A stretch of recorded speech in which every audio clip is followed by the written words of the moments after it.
This episode of the Rainbow Brainskull Hour podcast is brought to you by Mike Kaplan. If you go to Mike Kaplan and become friends with him, he can help you manifest magic guests on your podcast, such as Keith and the Girl, the original podcasters, pre-Mark Maron, pre-Joe Rogan, pre-My Favorite Murder, pre-Dan Carlin Hardcore History, pre-iTunes even, the original comedy podcast, and it's still top-notch after all these years. With great pleasure, my guests today are Keith Malley and Chemda Hennessy from the Keith and the Girl podcast. Hit it! Welcome to the Rainbow Brainskull Hour. You're gonna have a good real time today. Every week there's a new guest, so that you'll learn something new. 'Cause that's all that we're here to do. What's that thing you hippies call it when you happen to be thinking about this concert coincidentally? Synchronicity. Do you get down with synchronicity, or are you a stern, rational materialist? It's all random, nothing matters, it's all chance. There, of course, is energy and aura. I'm not insane, but I don't know about this. You all were thinking about the same concert. Yeah, it could just be a coincidence. No, I'm not coming to any conclusion about that at all. Well, there are like entire theories based on coincidences, and you should pay attention to coincidences, and it's sort of the universe veering you into one way or another in order to live your destiny, and right? I mean, there are theories like that. I don't believe in chance, not in the way that this happened for a reason and it's going to benefit me, or there's something at play that I can see. But I don't believe in chance in that if you roll some dice, it's because you're giving exactly that amount of force to the dice, right, that amount of angular momentum, there's that amount of wind resistance. Of course it's going to land on that, you just don't know it. But the randomness is only to you. There's no such thing as a random, like the universe just coming up with just this. Like, where does that come from? It comes from the rest of the waves that are happening all the time that make us do the rest of the stuff that we do. Yeah, it goes forever. Yeah. You don't sound like you're getting down, or you don't look like you're getting down with this. You're giving me this look of... let me smoke some of that. Oh, see, now we're leaving him out. Oh, yeah, I get it. Oh, thank you very much. So what brings you to the chaotic land of Los Angeles this week? For 3 weeks, we're checking out some podcasts that we didn't get a chance to visit last time we were here. We're recording while we're here. It's to visit some friends that, have moved to LA, or some friends that we haven't been able to record with because I they just live listened in LA. to the Gabby Dunn one. That was a really good episode. Is she not super fun? Oh, yeah. I want to get her on here. I know her through Mike, kind of, but not super well. But Mike can be used as a bridge to anywhere, because I am the positive light, which... I'm not doing a good Mike impression. Mike's good. Probably listening to this right now. Hey, Mike, shout out to you right now. You're the focus of this whole episode. Shout out, or text out, or letter out, or however out to him. Or show up to your house unannounced out. Do you feel like phone calls are rude in 2018? No. I'm a fan. I understand people don't like it because nobody likes any kind of... confrontation, and to them that's even confrontation. Not a planned phone call, but a friend or family member calls you out of nowhere. Do you get, like, I'm not justifying the irritation, but do you feel irritated, like, oh, why are you calling me now? I'm in the middle of this thing, which I have to admit that I get a little panicky. I'm like, somebody died, somebody has to tell me news that they can't text me, and a lot of times it's just maybe my brother going, just wanted to see how California is, and I'm like, well, why are you calling? That's just weird. Why are you panicking me? Right. So that's different, though. If it's regular, then no, it wouldn't bother me at all. Do you, how is this whole technology shift of, I mean, it's always shifting, but is the acceleration of It's making me notice new addictions. It's making us, I think, pay attention to what we're paying attention to. So because we now have access to everything, we have to monitor which one of the everything we're doing. And so I have to watch out to be able to do something one thing at a time. So if I'm standing in line, I want to try not to be on my phone the whole time because I feel... The whole time. Yeah. I mean, I give myself some outs because I know I am addicted. We are. It came out of nowhere. We were taught not to smoke cigarettes, not to do drugs, maybe don't look at the TV too much, but phone came out of nowhere, and we have no idea still how to deal with it, and we're still writing books about how to not look at the phone so much and not get absorbed in that. But do you have that addiction? Oh, for sure. I'm just recently coming to terms with I need to keep this phone in a different room, not wake up by looking through it. Don't do any phone stuff or email stuff even until you've done your good boy morning activities, like eating the right thing and exercise and I actually do have to say to it. I just can't think of it right now. That's an ad that you're doing, isn't it? A little bit. Oh, I need to get ads on here. I need to get sponsors, but I haven't tried to reach out, and it's a very new podcast. But I have no. I'm not fancy about it. Like, I'll never have advertisers. I'll never have Halliburton or. Well, we know Philip that Morris. The only reason why you started this was to get Stamps.com on your side. I want Stamps.com so bad. I have one of those scales, and I paid $29 a month for it, for the stupid Stamps.com. And I've said this, or go ahead. No, I was just going to say, you sell it great.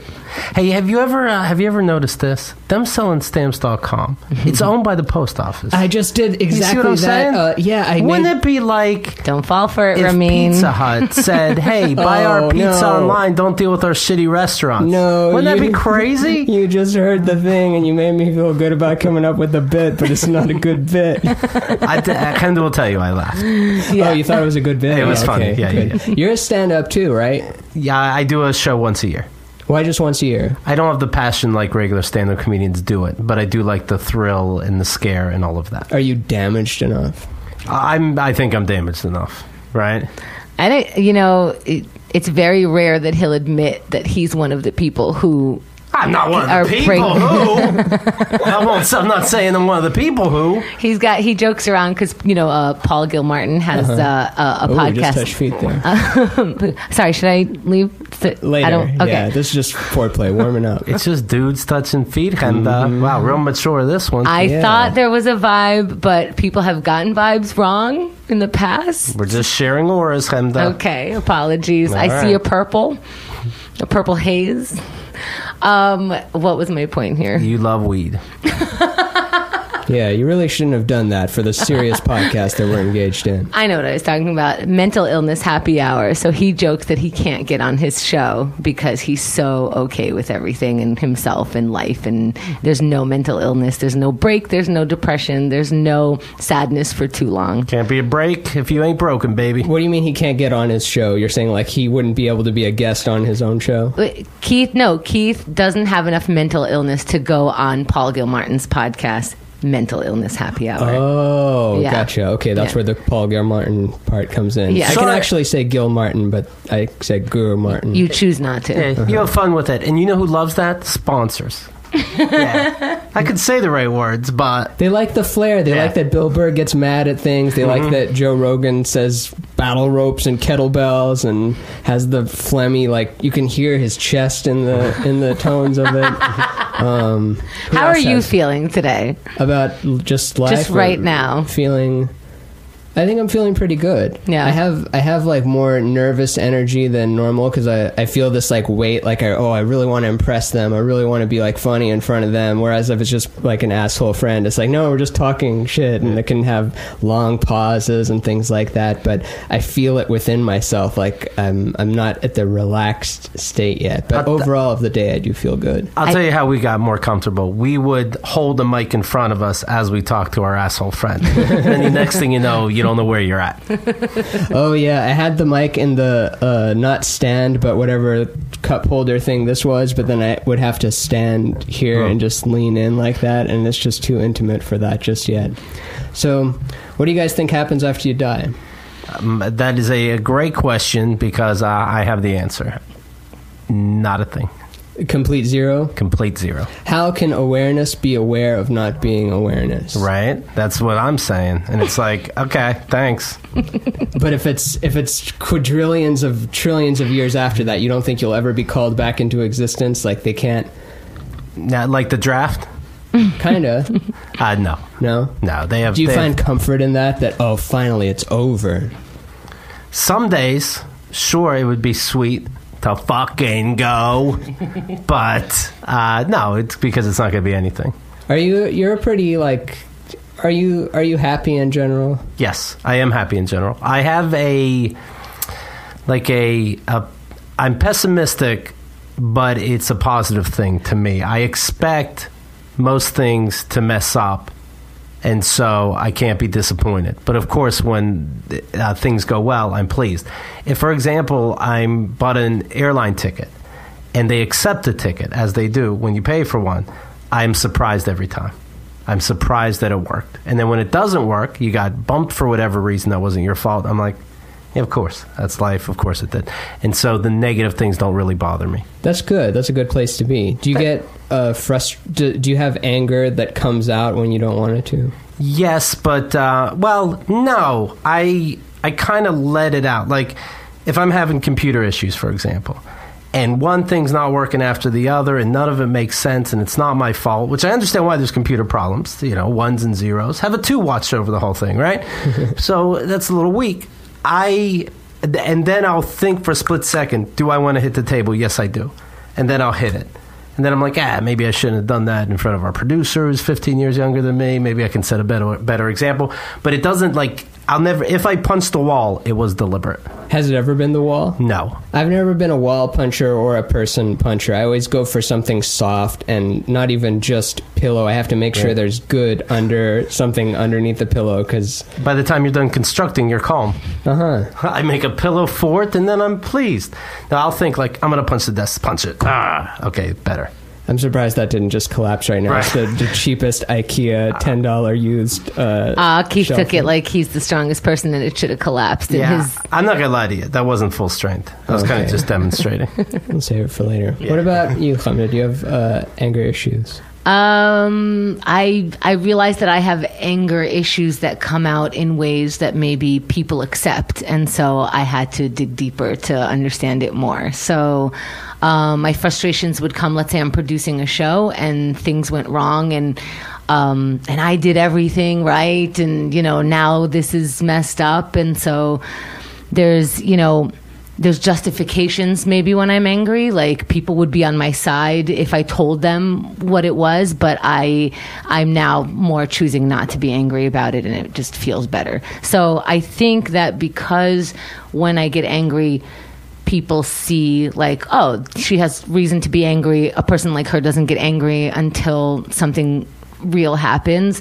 I think I was able to get away with it, but I wasn't getting away with anything because I still had anger. Does it go more inside, or do you do it more outside? I do it inside. Like, I'm more the person who will get the ulcer. But when you are that way, you don't realize that you do act snippy. Again, people maybe just would justify it because that person was trying to get over on me, so I lashed out. I think I even lash out less to those people. Like, even if you have a reason and I would be fully justified to be yelling at you, I don't even want to go there in that feeling anymore. And so, I'm reading books like, what am I reading right now? Radical Acceptance, Yeah, and see, you have to put that flair on it. Like, you can't say, I'm reading Radical Acceptance. Like, I'm reading Radical Acceptance and the Law of Attraction. And blah, blah, blah, blah, blah. Things to better myself. Mm-hmm. I've got a whole shelf of them. I don't hide it. Or not all of that, but I definitely believe in...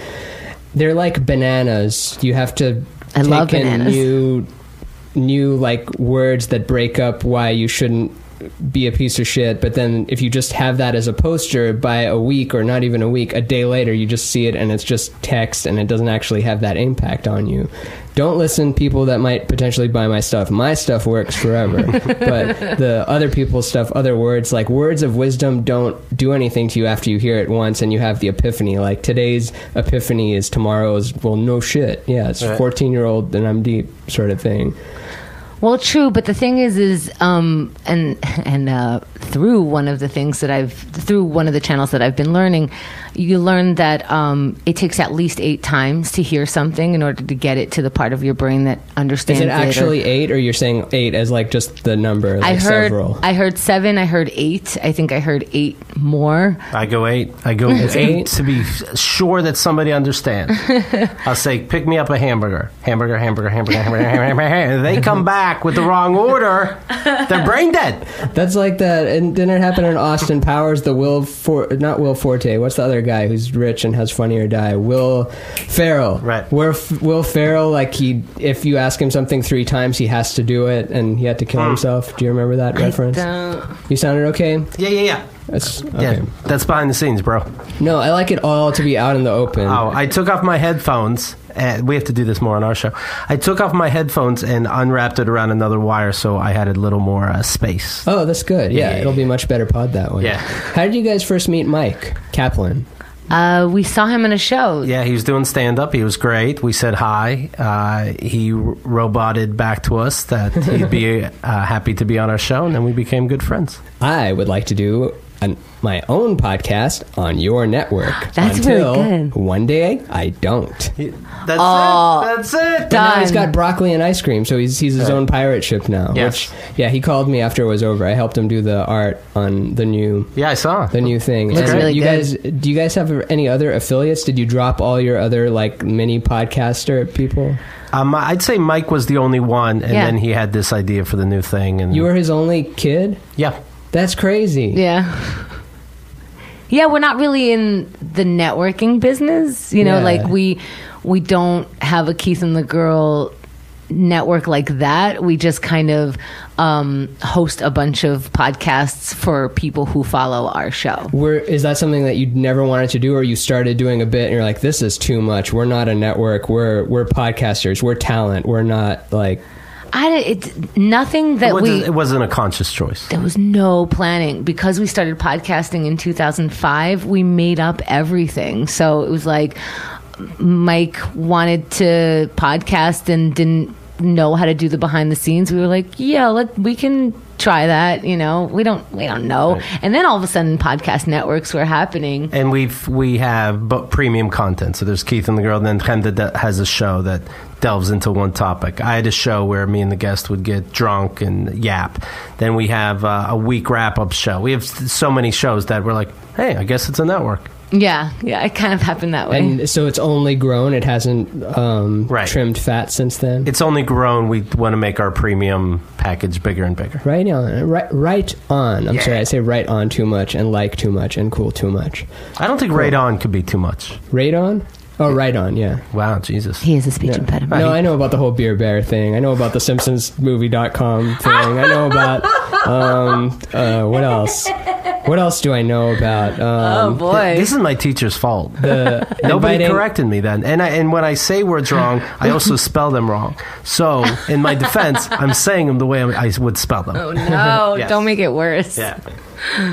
Some people are just more... Mike Kaplan and Zach Sherwin are extremely they're word wizards. They work with words. When they see a word, their head is chopping it up in 1,000 different ways and coming up with a clever thing for it. And I try to do it, and I end up like Lisa at Mrs... What's Allison's? Do you know the reference? Lisa at her friend at Smarter's house, and...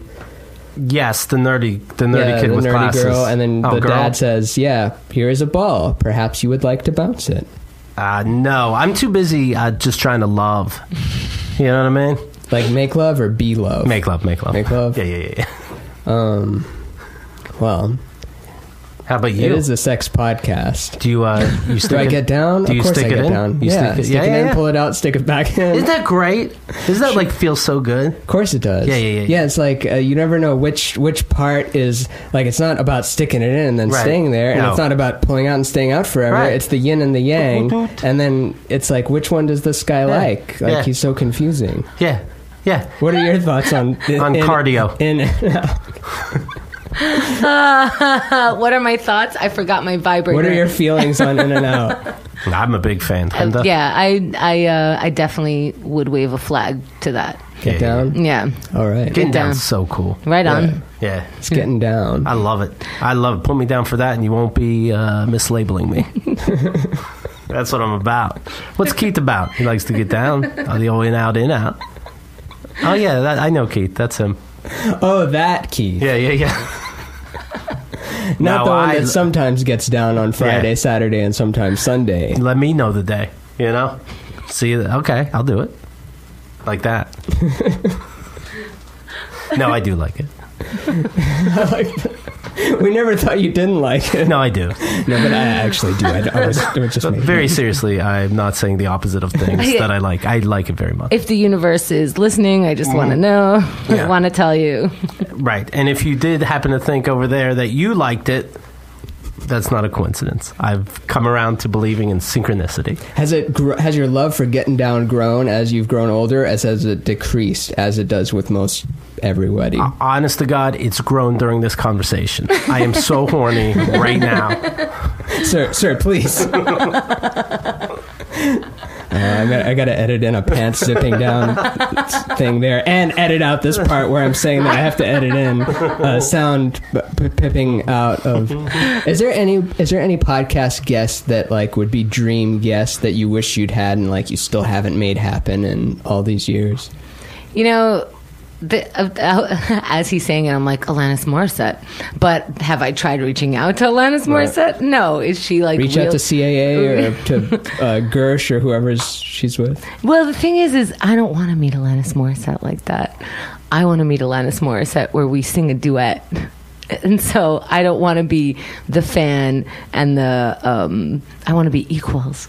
And I want to like have a normal conversation with her. You don't want to be off-putting towards her and then have it recorded for everybody to see. And this sounds pretty off-putting to me. They're in a room, kind of start singing uninvited. Yes. There's no pun on that. And then they're best pals. Yeah, she just joins in on the second chorus. I've never sung it that way.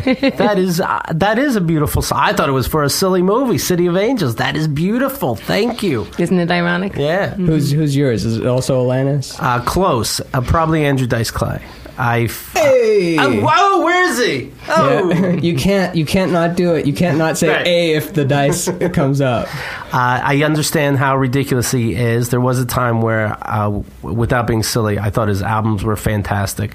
I do remember hearing one of them. I remember being on the bus coming home from school, and I'm like, and it happened to be not really a clever bit at all, but I'm like, you can say that?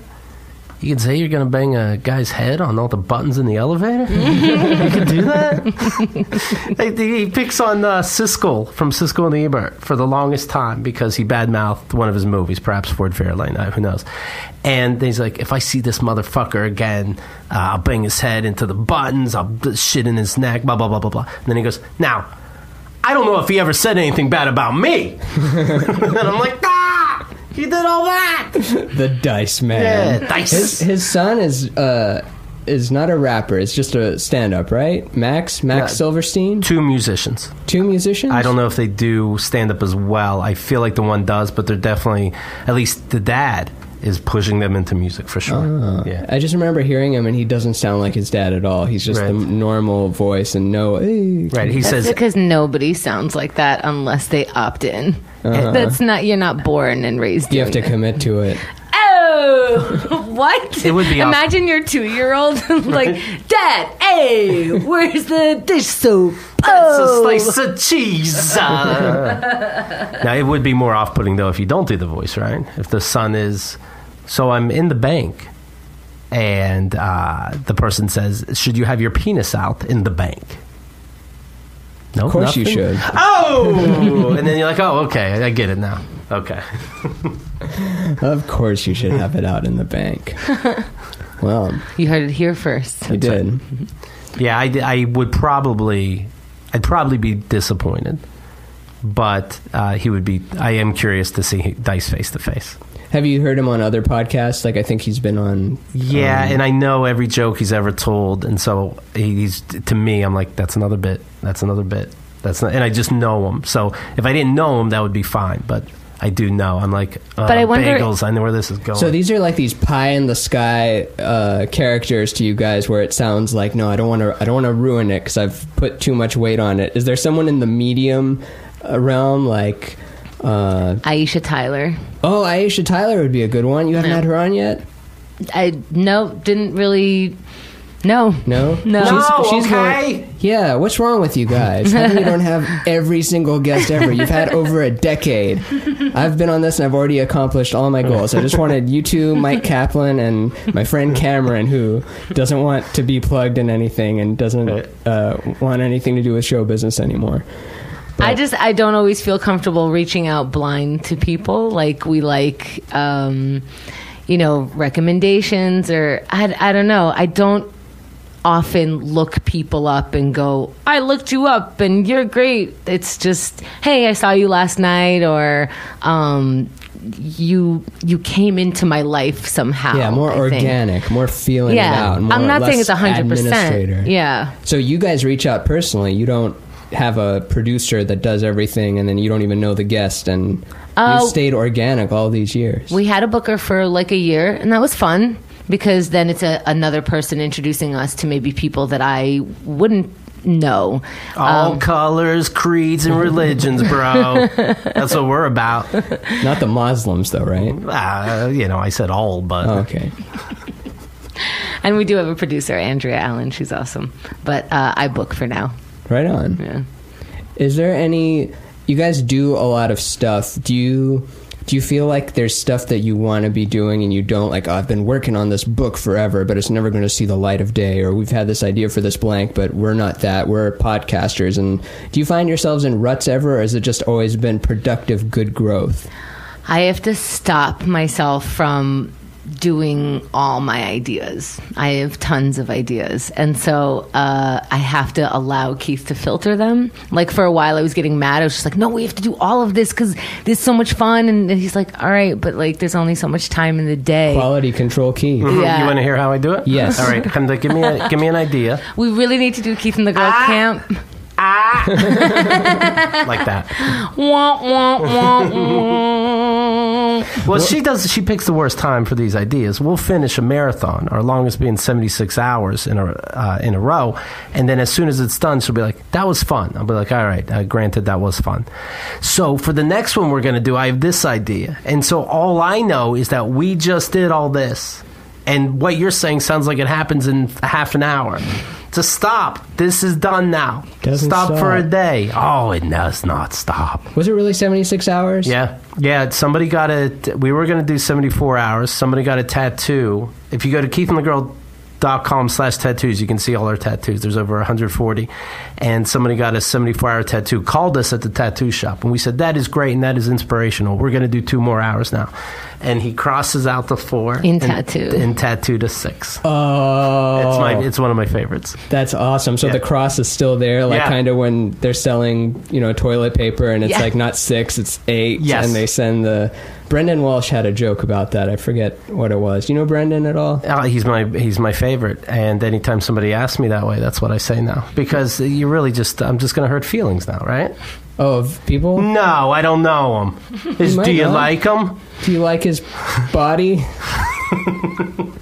I do not. Do you know him? Have you seen the David Letterman show that's on Netflix where he interviews the biggest guests? Like, he only has Malala and Jay-Z and Tina Fey. And so on that Jay-Z episode, he asks Jay-Z, like, so you're like one of the greatest rappers of all time. Are there any rappers now that you feel aren't that good? And Jay-Z just stares at him for a bit, and he's mouthing like, what the fuck? And then eventually goes, oh, come on, man. Right. And then he makes the similar joke of like, who in late night sucks? And right. expect him to answer that, which I don't know. If I was Dave Letterman, I would have answered it, and it would have been funny. I mean, him and Jay Leno have had a fight they're forever. Friends now. Everybody's friends now. Oh, are they? Yeah. Oh, because they did a commercial together. What's the commercial? They did a Super Bowl commercial like together with Doritos of all things. Remember when you couldn't do commercials and you would just, or not you, but one would just do commercials in Japan, and you wouldn't want to do it. And now everyone is in a Capital One ad. Every big celebrity is in a bank ad, and the bank can have anyone because all they have to do is make up a number, and we'll pay you $50,000 $1,000, and then they can just type it in the computer. It doesn't have to have actual money to back it up to hire people. It shows you how rich the banks are for just holding your money for a little bit, right? That celebrities will do these commercials. Mm-hmm. A-list celebrities. They're not hiding in Japan like you're saying. That has to be a couple $1,000,000. That's true. Yeah. They're like, yeah, I'll be embarrassed. A badass motherfucker like Samuel Jackson asking me what's in my wallet. You got paid. Yeah.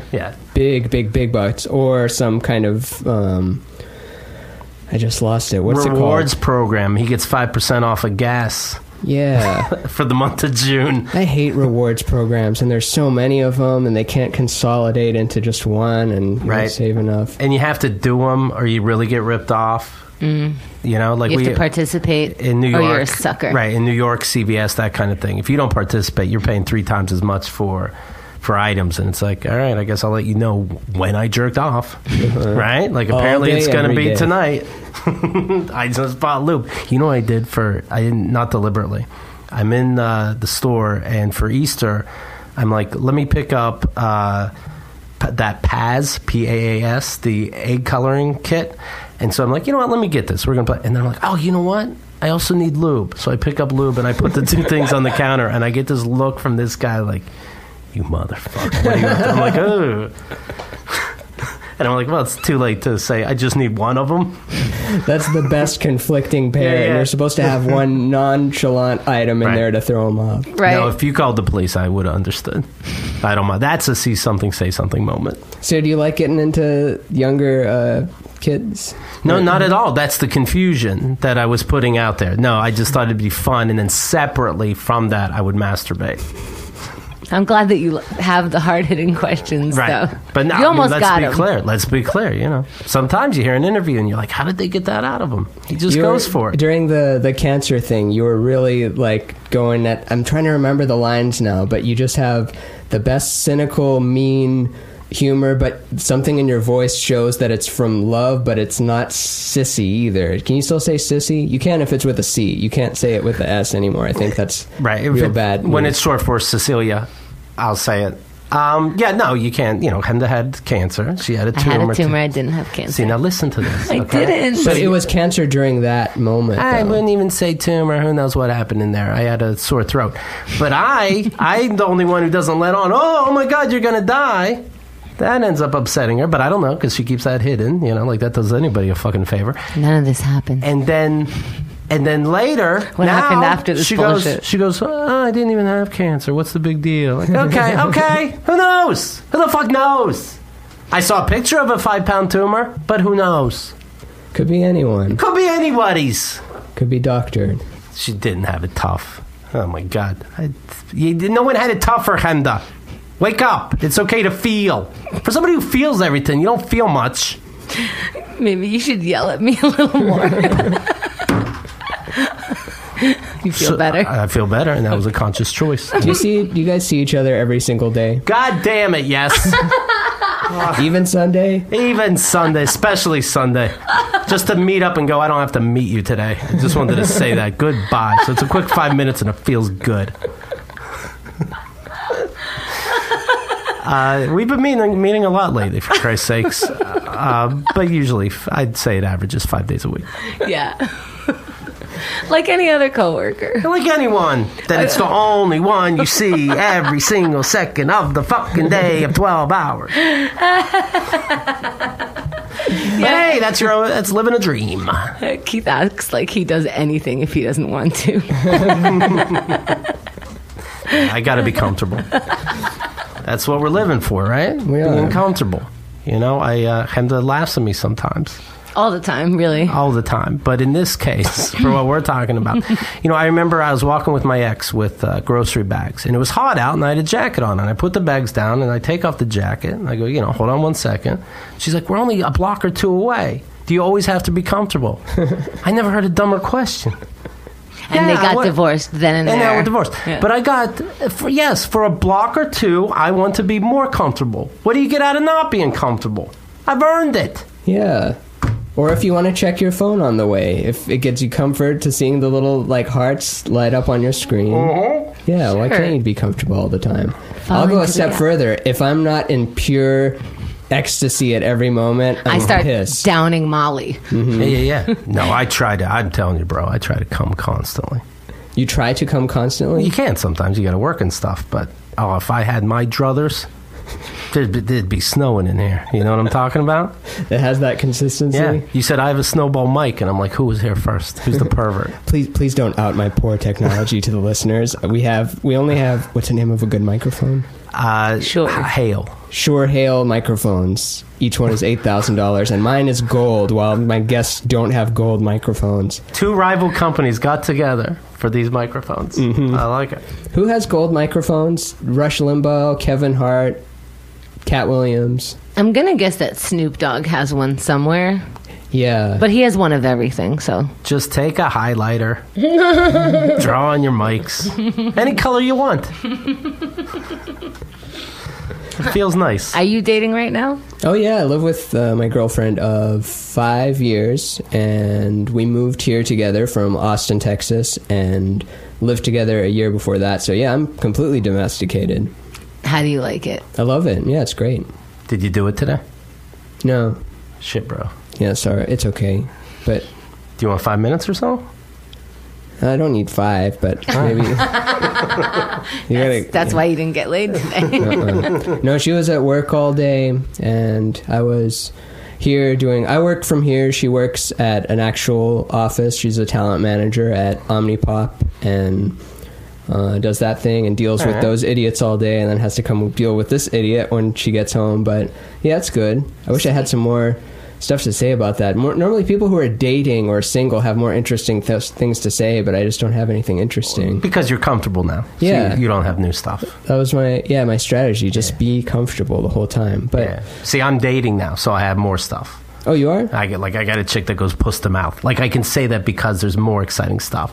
You're just, you're happy, but she's there every day.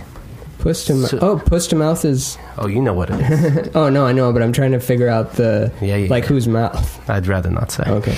Yeah. Some things are personal, What's your comfort level right now? I think where comfort is good, 10. Where 10 is all my clothes are off and my eyes are rolled in the back of my head, and 1 is fetal position in the corner. Right. Yeah. I'm a 7. Shit, yeah. I'm closer to being naked and eyes rolling back in my head in ecstasy than I am being fetal position in the corner. That's what's you guys' I couldn't be more uncomfortable. Really? No, I'm good. Oh, you're good. No, I can do this all day. What other podcasts have you done while you're here, and where does this rank amongst those ones? And just overall so far, because I'm having a great time, but I don't know, you guys are professionals. Well, we only came to LA for this. We didn't say so you wouldn't be nervous. So 10. If that were true, I would die a happy man right now. I could jump off that 3rd-story balcony head first. No, we'll say goodbye to your girlfriend. I think it's been a good ride. No, you'll hear us on other shows because we're here. What other shows you doing? But it's really for you. What other shows are we doing? We had Jimmy Pardo visited Keith and the Girl, Paul Gilmore. Pardo is a client of my girlfriend's job. Omnipop has Pardo. All right. Yeah, so I see him if I'm invited to, let's say it's the Oscars watching party and it's at the boss's house, so I'll see him at the thing with his kids, and he's always on in a good way. Yep, nice to meet you, and just that firm handshake and looking at you, and he's 5'1" or something, but he's just this lion, Yes, you catch people's energy. Do Keith? Do Keith. Do me. Yeah. Do me. I can't. I want to do you, but you're sitting right next to me, so I can't. Now it's just sounding generic New York accent, kind of. Honest to God, I covered my mouth. I was like, what am I saying? That was dead on. Okay, do me. Okay. Hi, I'm real nice and stuff. Do you get deep? Well, we're going to get deep anyway. Do you believe in deep stuff? Go. Oh, cool. I'm way more chill than I think of myself in my head. Yeah. Very chill. That's good. Hi, I'm water. Let's flow. I can take any form. Yeah. Become like water. Within me is all forms. If you look deep enough, you'll see everything that has happened and everything that will happen. Yeah. Everything that is happening right now, and it's all you. Is your girlfriend deep too? Oh yeah, she's psychic, not actual psychic, but she'll think things I think I think blank is in trouble, and then like something will have happened to blank. I know that's not a good example. Is it ever good news? Because we always keep getting in trouble. Never. That's Always bad news. Right. Always bad news. Knows about it. Now I'm starting to put things together. She might be killing people. Right. I don't think she is, but she's also she's a show business person, but she's not a headshot person. Like, she has no desire to be in show business or like have attention towards her or anything like that. She likes to work. She likes to help comics. She loves comedy, all that stuff, but has never had a desire to do comedy, which is a very rare thing, especially here. Everyone who books a show is also, well, I'm a little bit of a comedian myself too, and Mark Maron, Louis C.K. Oh, you can't say Louis C.K. anymore. Mark Maron, Bill Cosby. Damn it. Which comedians are left? Matt Lauer. Yeah, Beth Stelling, Sarah Silverman, all still good. All right. Do you have any bikini pics of her, just to get an idea of the relationship? No, just full nude, spread eagle. Okay, that's fine. That's your business. Not really. And she doesn't listen to this unless she's listening to the next room over. Or one thing I'm afraid of is when computers get so fast that they'll transcribe every audio that's ever existed, and then they'll just be able to do a transcript of, you actually said this sentence and this sentence and this sentence. They started do that. They started doing that if they can't already do it. They started this some time ago, some years ago. And when podcasting first started, a lot of people wanted to blog their podcast. So there was this technology where it picked up pretty much all of your words pretty well and sent it to you. Oh. I don't know if nobody cared or what. I don't know if it's out there now, but it was exciting for a minute. Yeah, because then you can do word searches for stuff that you said. Yeah. Don't be scared of the things that you put out there. I actually kind of like that. When it's good things, I like when fans send... I hate calling people fans, because no one is a fan of you. They're fans of like thousands of things and you. And when you think of someone as your fan, you're thinking... Maybe a listener?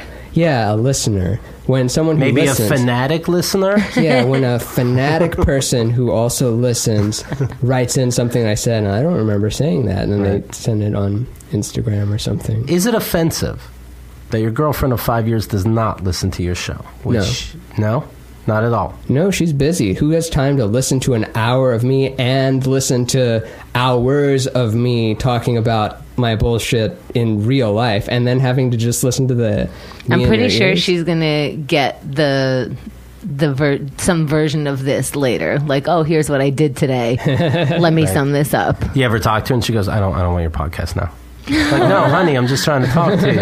I don't know. There's a tone. No, thank you. No, one thing you know how the typical dynamic of men and women is men are giving solutions, and then women want to listen, and like I think which it's not a problem, but in the past it's been she'll be more solution-y than listening, and then I'll feel very feminine. It's like, no, I just wanted you to listen to that and like encourage. Like, I don't want 100 solutions, but she has solutions, and they're good solutions. Like, I'm thinking about them the next day. I'm like, yeah, she's right about that. But you wanted to come to it on your own. Mm-hmm. I hate coming to things on my own. Yeah, it's actually the worst thing. I love the guests give me a solution. That's why I'm crying. One time we were in... That's funny, because you guys really, truly believe in the opposite there. Yeah, tell me. Why are we talking? Okay, I hope you think it through. What? Give me something.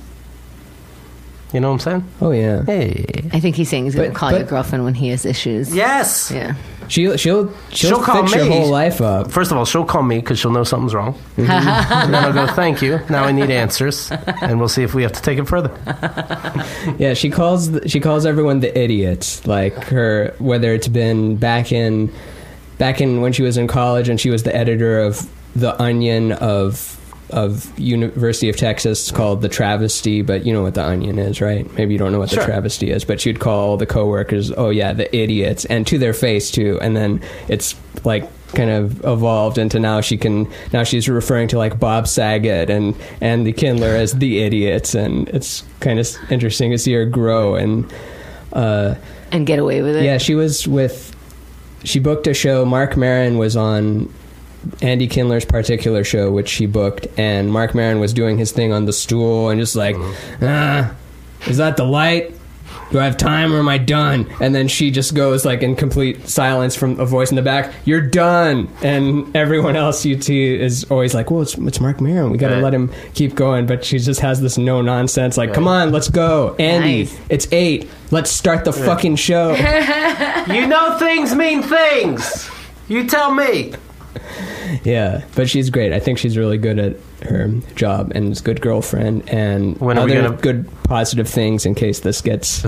Isolate this and send it to her. Have you ever loved anybody more than you love her? No. Okay. You going to put a ring on it? Probably. Yeah, what's taking so long if you know? Money, time, mainly money actually. If I had... How much does she want? She wants $800,000 a year, like Dave Foley's wife after the divorce. Is that right? I think so. You know Dave Foley? Do you like him? I enjoy him enough. And have you guys had him on before? No.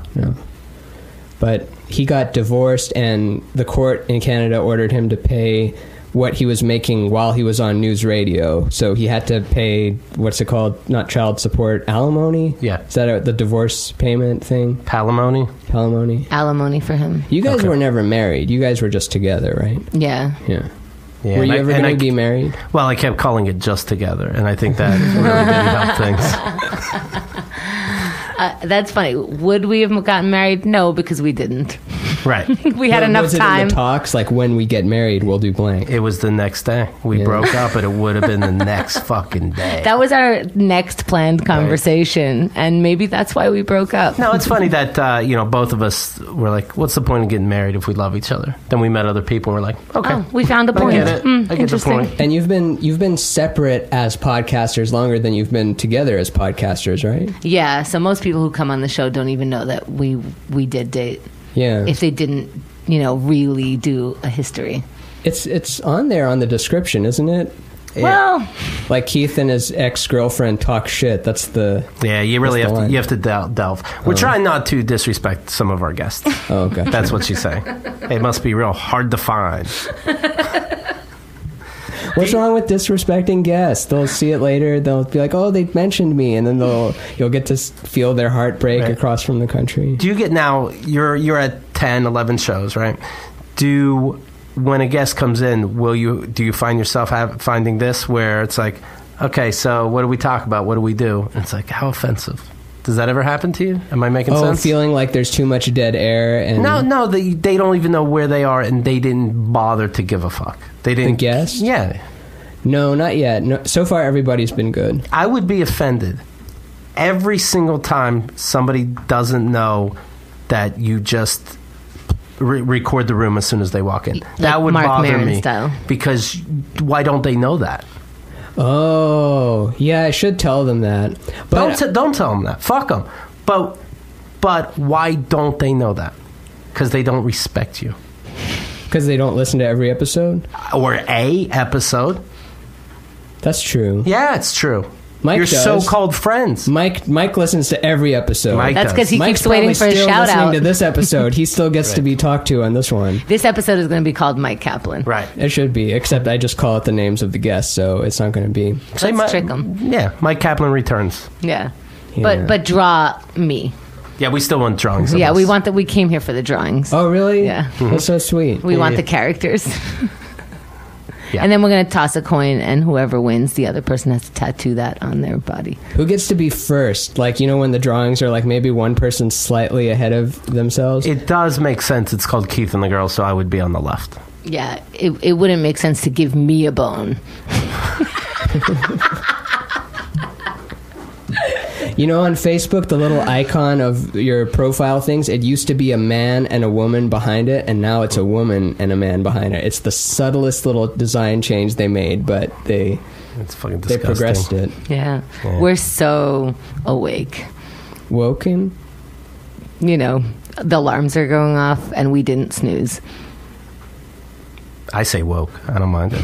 We're not allowed to say woke. I just watched Eddie Murphy's Delirious last night. How's that hold Whoa, up? it cannot. His first bit is, I don't like when faggots look at my ass when I'm on stage. Right. And I'm like, that's very 1983. I forgot about that. And then the bit keeps going for 10 minutes. Oh, Mr. T. About- Yeah, Mr. T wanting to fuck him in the ass.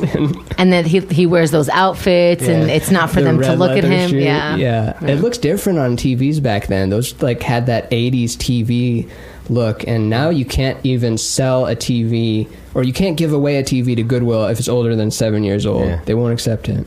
Wow. Old phones you have to throw in the garbage. I already talked about this on another one. I won't go into that phone rant. It's fine. I don't listen. But neither do, I guess the listeners don't listen either. No, I have 100,000 million listeners. It's good. It's a very successful show.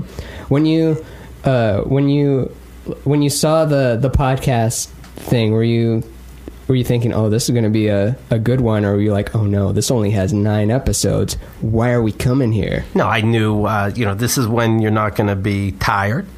You're going to be still into it. I'm hungry. You're going to respect your guests and people. Hungry is for money, thirsty is for sex. When you're like looking at pictures, like, oh, thirst pics, and then hungry is, you want the money. And I knew you'd be both. There's so much to learn on this podcast. I'm still very hungry. I'm very young to the podcasting world. I've wanted to do it for years. I tried taping it. Zach Sherwin was your first guest, and you lost the episode. You can't even find it to this day. And even when you do find it, it's not going to be relevant because it's going to be before the election. Oh my God, it's been that long. You listened to it. You listened to the words. You heard what was in my heart. You know me. That's wild. That's wild that I'm just talking to you guys and that you listened to it to prepare for it so that you'd like have a better episode or something, or maybe just out of love for it, because I guess I'm low self-esteeming myself, but it seems like you guys actually love comics and not just, Louis C.K., Bill Burr, Dave Chappelle, but you've got people I consider so many like comics. my peers on your show. Like you'll have Nick Turner and Zach and Mike I mentioned. Who else was recently? Just them. Yeah, just those ones. We like to rotate. Right. Do you like go out and specifically to find new comedy? It still works on you. You're not jaded to it. No, we'll say hi to people after shows and introduce us at our show. Yeah. Does the stand-up bits still hit you like they always did, or you like hanging out with comics because they're just no bullshit? It's the same. Stand-up to us is the same as it's always been. When it's great, it's amazing, and when it's not, you want to cut yourself. Do you go to open mics?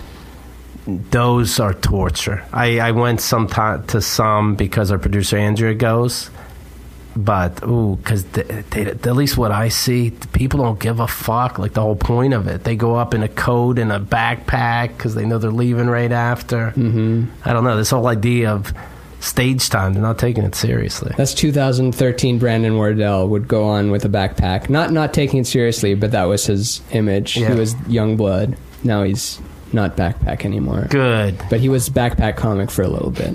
It's not derogatory. Yeah, take it on. Do your time a favor. Do my time a favor. Care. Care. These are the people. I'll tell you this right now. These are the people saying, oh, I don't try hard because why would I try hard? I'm getting minimum wage. That's why you're always going to get minimum wage. Take off your backpack.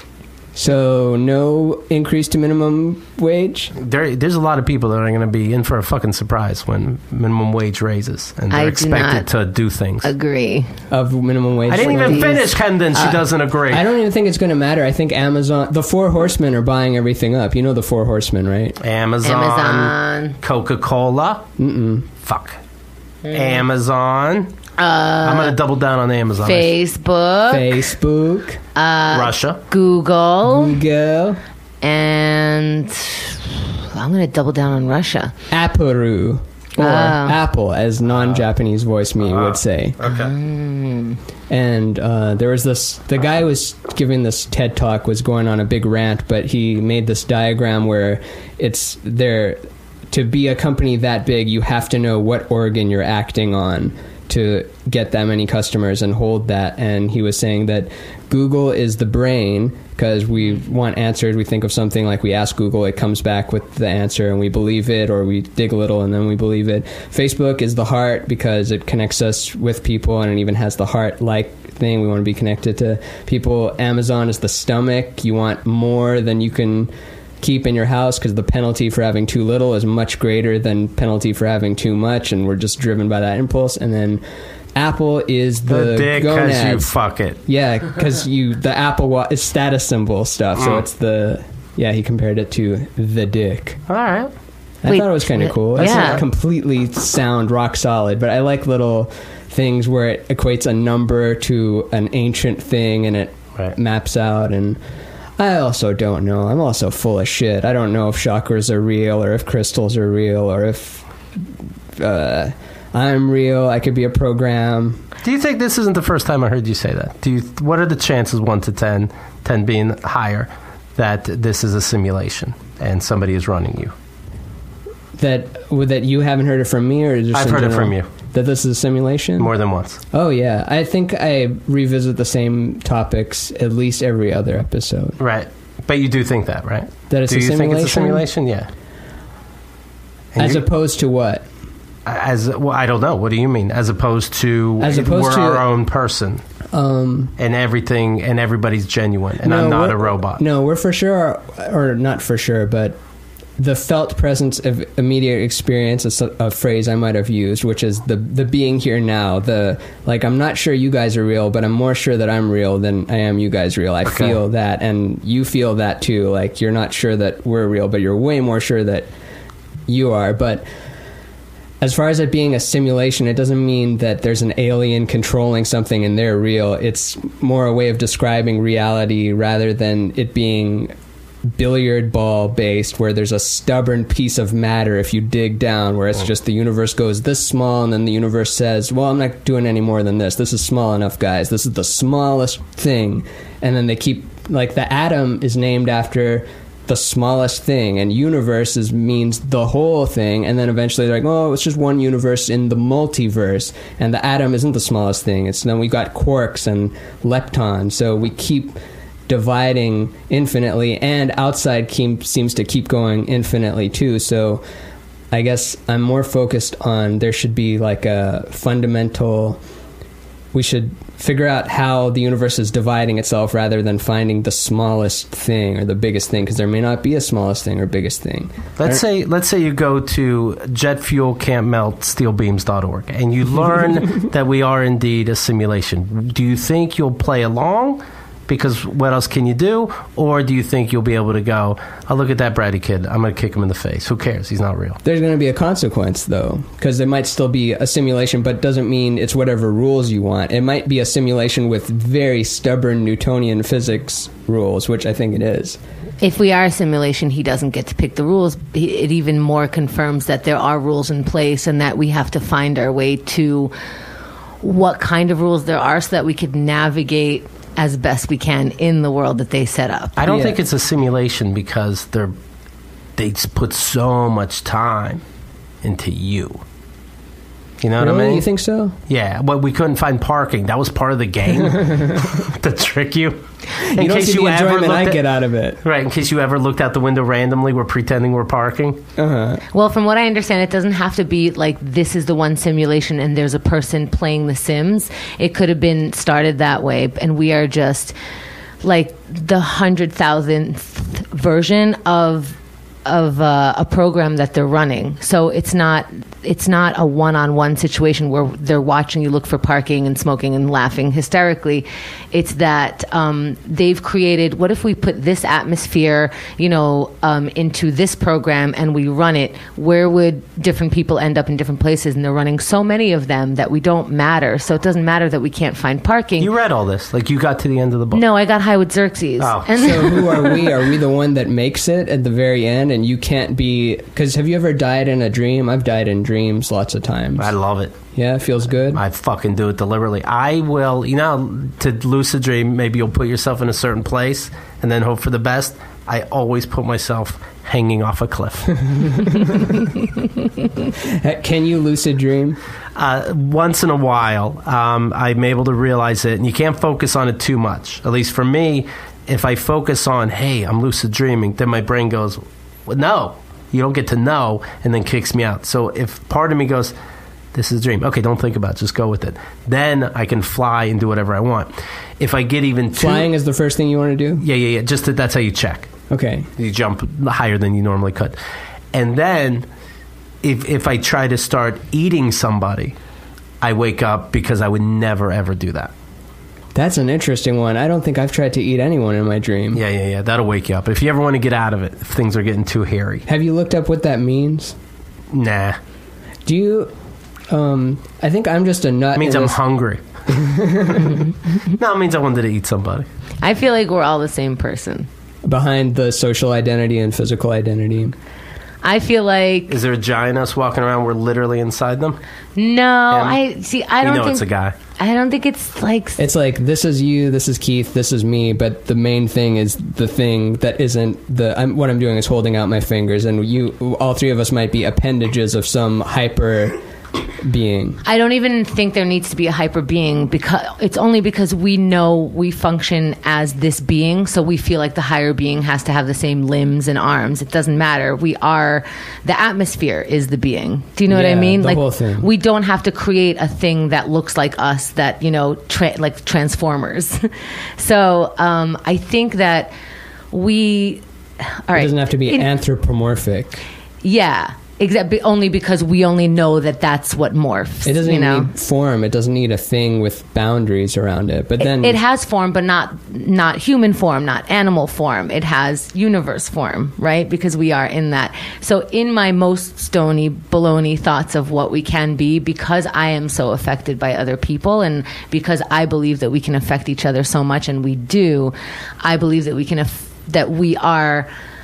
There's the vibrations, and if our vibrations change, we change the vibrations to as much of a radius that we can reach, and then further in the way that changes the entire atmosphere. Does that make sense? That makes a perfect sense. Does that also make sense? When we can merge without problems on a highway, I'll look into this. But there's the thing. We the do reason pretty why... well, actually, like, considering there should be way more accidents, considering how stupid people are and how little you have to do to get a driver's license. I'm surprised there's not tons of accidents all day long, and that I don't get in them, too, isn't it? I think because we think that we don't get into accidents because we understand the gravity of driving. So it's all still in one thing. Like, I know Keith always looks at me like I'm a little bit off on these. Now you're outnumbered. Right. But I'm outnumbered by one person.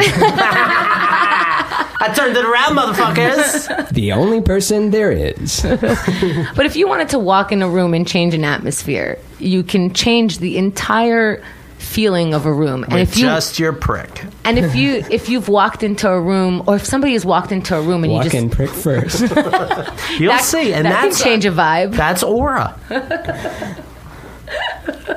Yes, Keith changes the world in his way.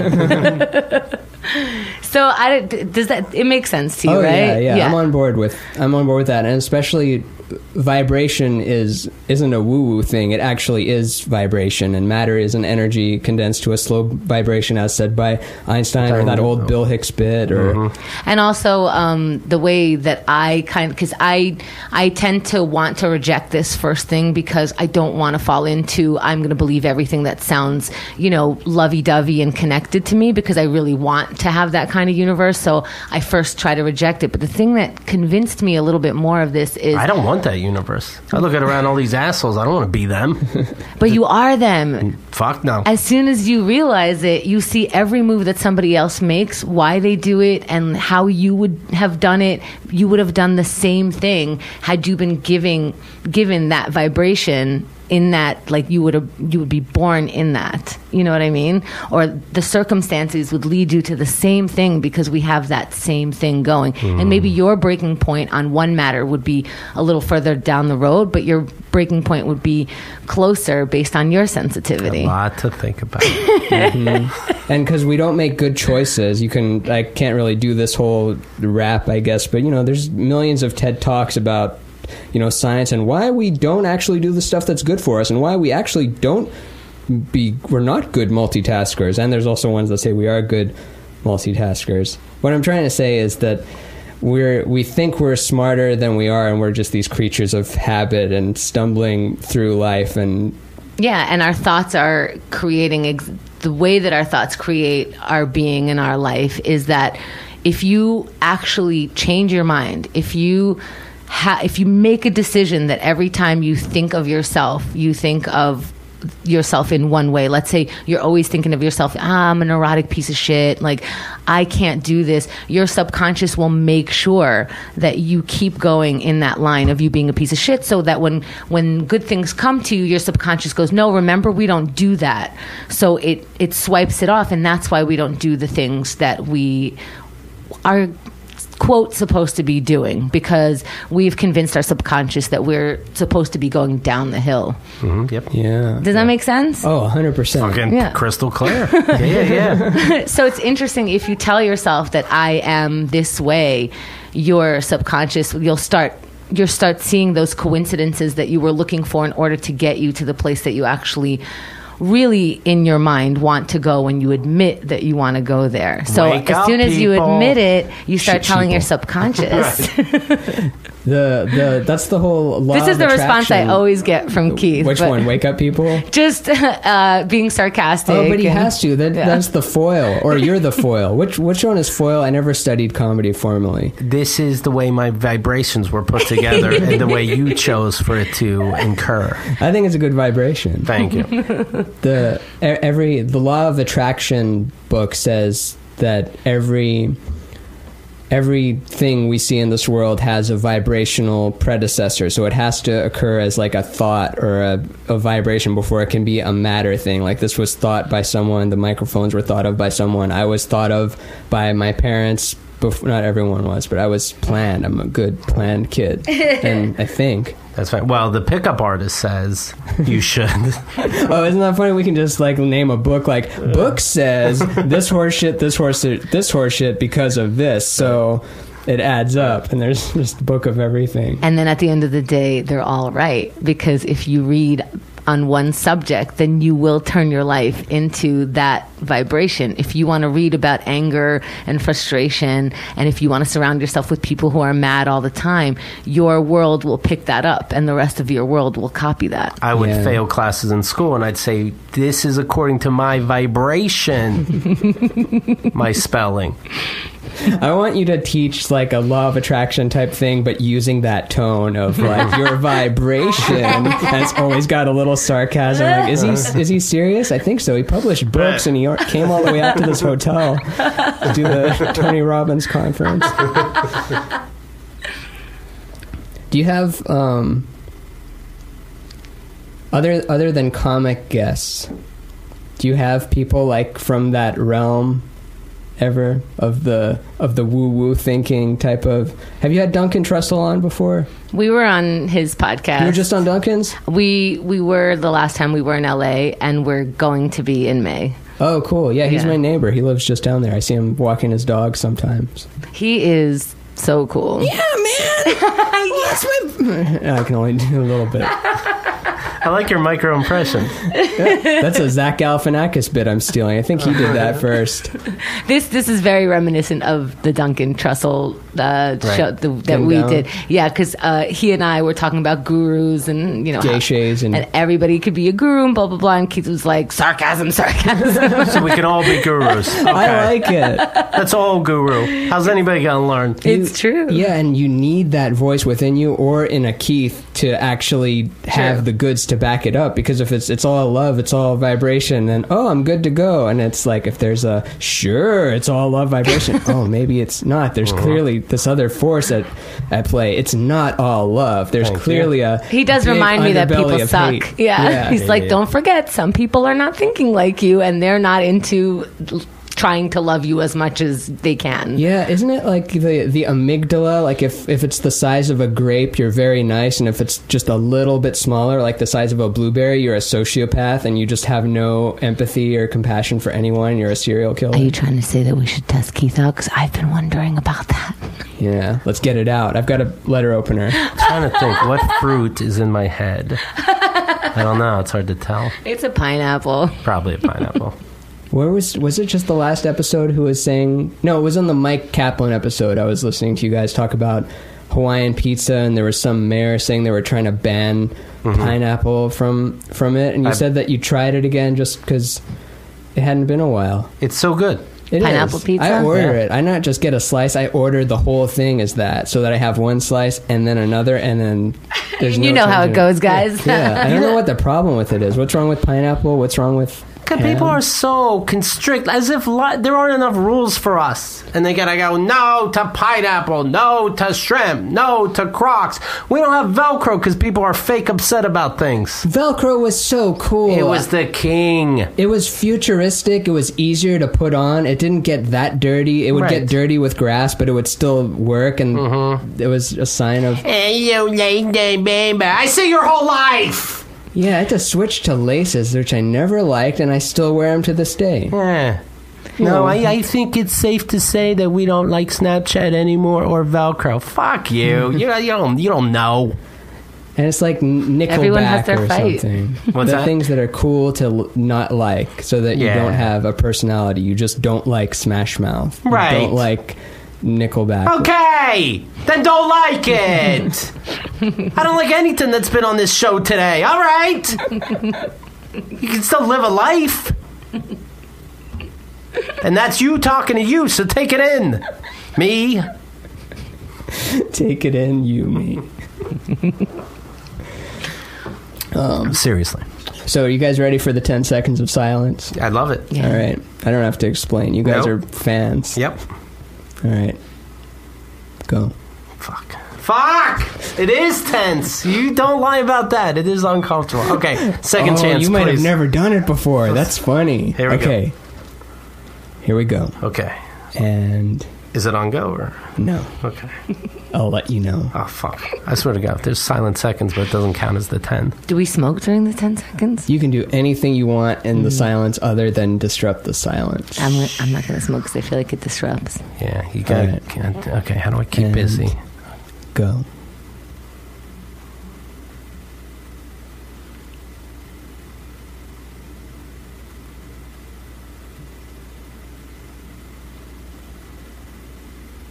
Nine, 10. We did it! It does feel good. I think we just barely made it. I was counting with my fingers, but I don't trust my fingers. But I love the clear distinction. Chemda doing the just completely still, eyes closed, off somewhere else, and the rocking horse back and forth, and that chair doesn't even rock. Right. You made the not rocking chair rock back and forth. Do you have ADHD? No, I really don't. I don't want to brag, but I can be silent for half a minute easily. Easily. And I think the show should be more silent. I like where you're going with this. It lets you check sound quality. If you hear anything that's bad, I guess, then you go from there. No, I'm able to. I can take naps. There's a whole list of things. I was really just joking. There's plenty of times I can be silent. But you're a doer though in general. Yeah, I'm a doer. I'm a go-getter. And why be silent when there can be noise? During weddings, I can be quiet. What did you think of during your silence? I was in the Army. I was able to be quiet at moments. What did I think about now during the silence? How long were you in the Army for? I didn't know that about you. 2 years. I signed up for 2 years. Oh, what years? I was 20. I was 19 to 21. So mid-90s. those years. Yeah. So I graduated in 92. So probably 93. The Elian Gonzalez years. Yes. I was going to be on a mission to send him straight the fuck back. That was the only thing that happened, right? In the 90s, OJ, Elian Gonzalez, Bill Clinton, Rodney King. That's it, right? Those were the only events, and now every day is a big tragedy. Only 4 newspapers were out during that entire decade. It was pretty interesting. I remember it. I Light remember all the news. SNL sketches with Will Ferrell and Sherry O'Terry. Yeah. Yeah, it's a simpler time when they can be, on a swim team. Your team ain't got no blah, blah, blah, And now it's like, we're all going to die. That was You know? in Rachel. I'm just burning comics material, but it's okay because it's 2018. Mm-hmm. Maybe I can be the bad boy of podcasting that way. But You're not? Rachel Feinstein. Do you know Rachel? Sure. Do you like her? Love her. The latest. I'm actually. Netflix- Can I tell you a secret? Yeah, please. I'm in love with her. You're in love with her? Yes. Does she know this? Nope. Oh. You heard it here first. Rachel, you've got a new bachelor, and he knows how to be quiet for 9 seconds. I do. I really do. Like if she has a thought, she can quickly get it out, and I wouldn't talk for 9 seconds. But she had a joke about her father's girlfriend in high school left him because he didn't have enough school spirit. And that was the thing back then. It had something to do with what you said. It didn't come out of nowhere. Spirit. Yeah. She does the voice. Yeah, and I throw change on him after I have sex with him. Oh, yeah, that was such a funny part. Like the errands, post-sex errands, the stupid man errands that we have to go run around after sex. We should watch the special. I'm not going to just butcher I it. don't feel comfortable other guys talking about her, if that's cool. Oh, sure. Yeah. What about Joe List? What do you think of his ass? I like him. Let me tell you something about Joe. I'm in love with him. What do you think of Mark? I can't do the Norman now. Let's see, where is... Mark Norman is such a distinct... I just want you to know. I can't do his voice, want but you to know that it's all right.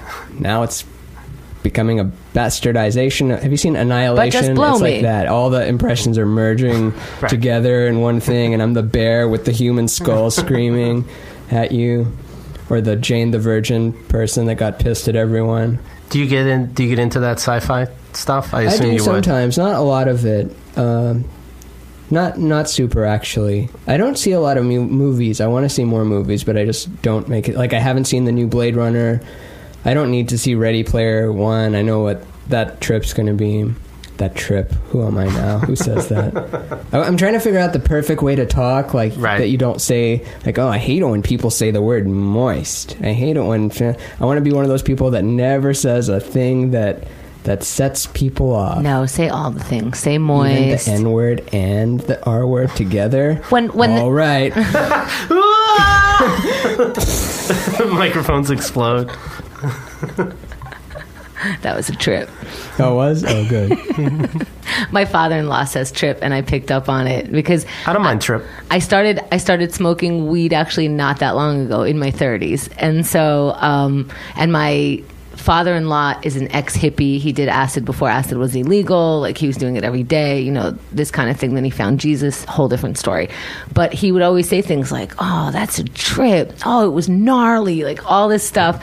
And then I went on my first trip on weed, and I didn't realize that that's what everyone was talking about. And I just went from thing to thing to thing. And when I was done, I go, that's why they say trip. And then I started saying trip because I go, that's a trip. That's a trip. I get it now. You travel a long way. It's not one thought, two thought. It's like at least 15 thoughts to where you don't have enough time to even write them down. It's amazing. You get breakthroughs and understandings. And like you're literally tripping over an idea. Mm-hmm. Well, no, to me it's taking... Well, that's what I thought! Shit! I didn't think of Trying that. to get an opinion with hippies. They kick you right in the teeth. Well, a lesson learned and never again. Is this hack to bring up that how come you only find Jesus? No one ever finds Moses or Buddha or one of the hundreds of Hindu gods or what's another major, Muhammad. No, I guess they do find it, but normally when you go through a bad thing, you like jail or heavy psychedelics, you find Jesus, like he's waiting for you, but the other ones aren't really waiting for you. Jesus is the biggest whore. He wants the most stage time. He's the one that appears the most. I mean, if you do your time, people get into you. How do you feel about MCs doing lots of time in between comics? Your I can job tell is... by the way you're saying it. Hate it. How do you feel about black people? Oh, you're good, because something's telling me your tone isn't the right tone. But I want to be liked. You're good. I'll be back with that. Let's do a moment of silence. Yeah. When asked if he cared for black people, Keith did silence. I tried to do a newscaster thing, and I forgot the word that comes before did. No, I know black people, for sure. Yeah, I know a couple of them. I know more than a couple. Wesley Snipes, Samuel L. Jackson. And the list goes on.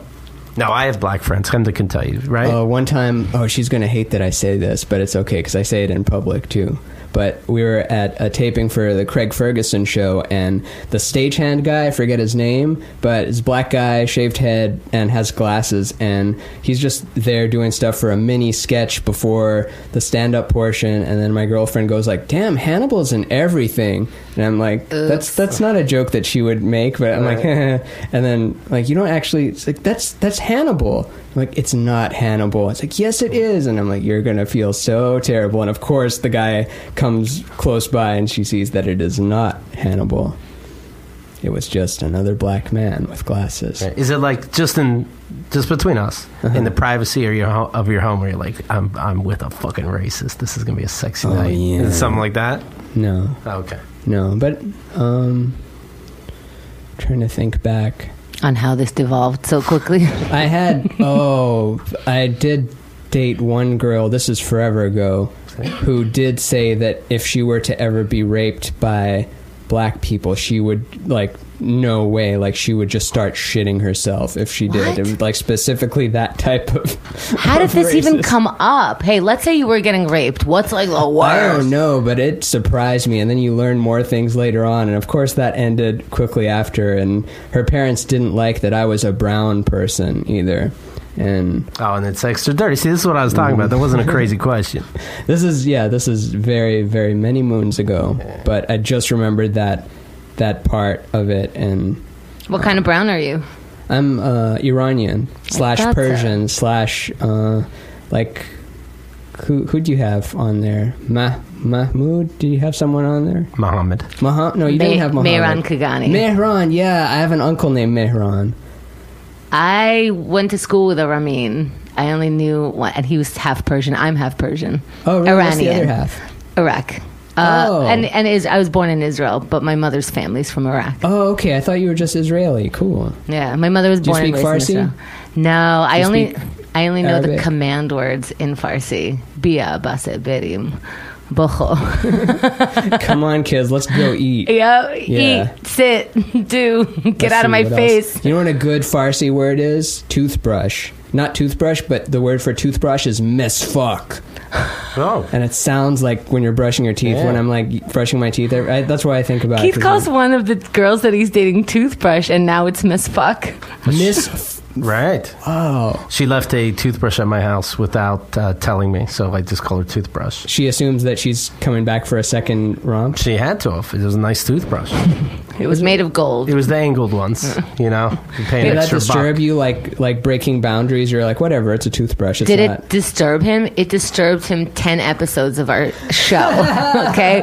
Everybody had to chime in. There were 3 different polls about leaving a toothbrush and who's the monster and who's doing right and what's happening in Keith's dating world. What was more disturbing is people not acting like this was fucking crazy.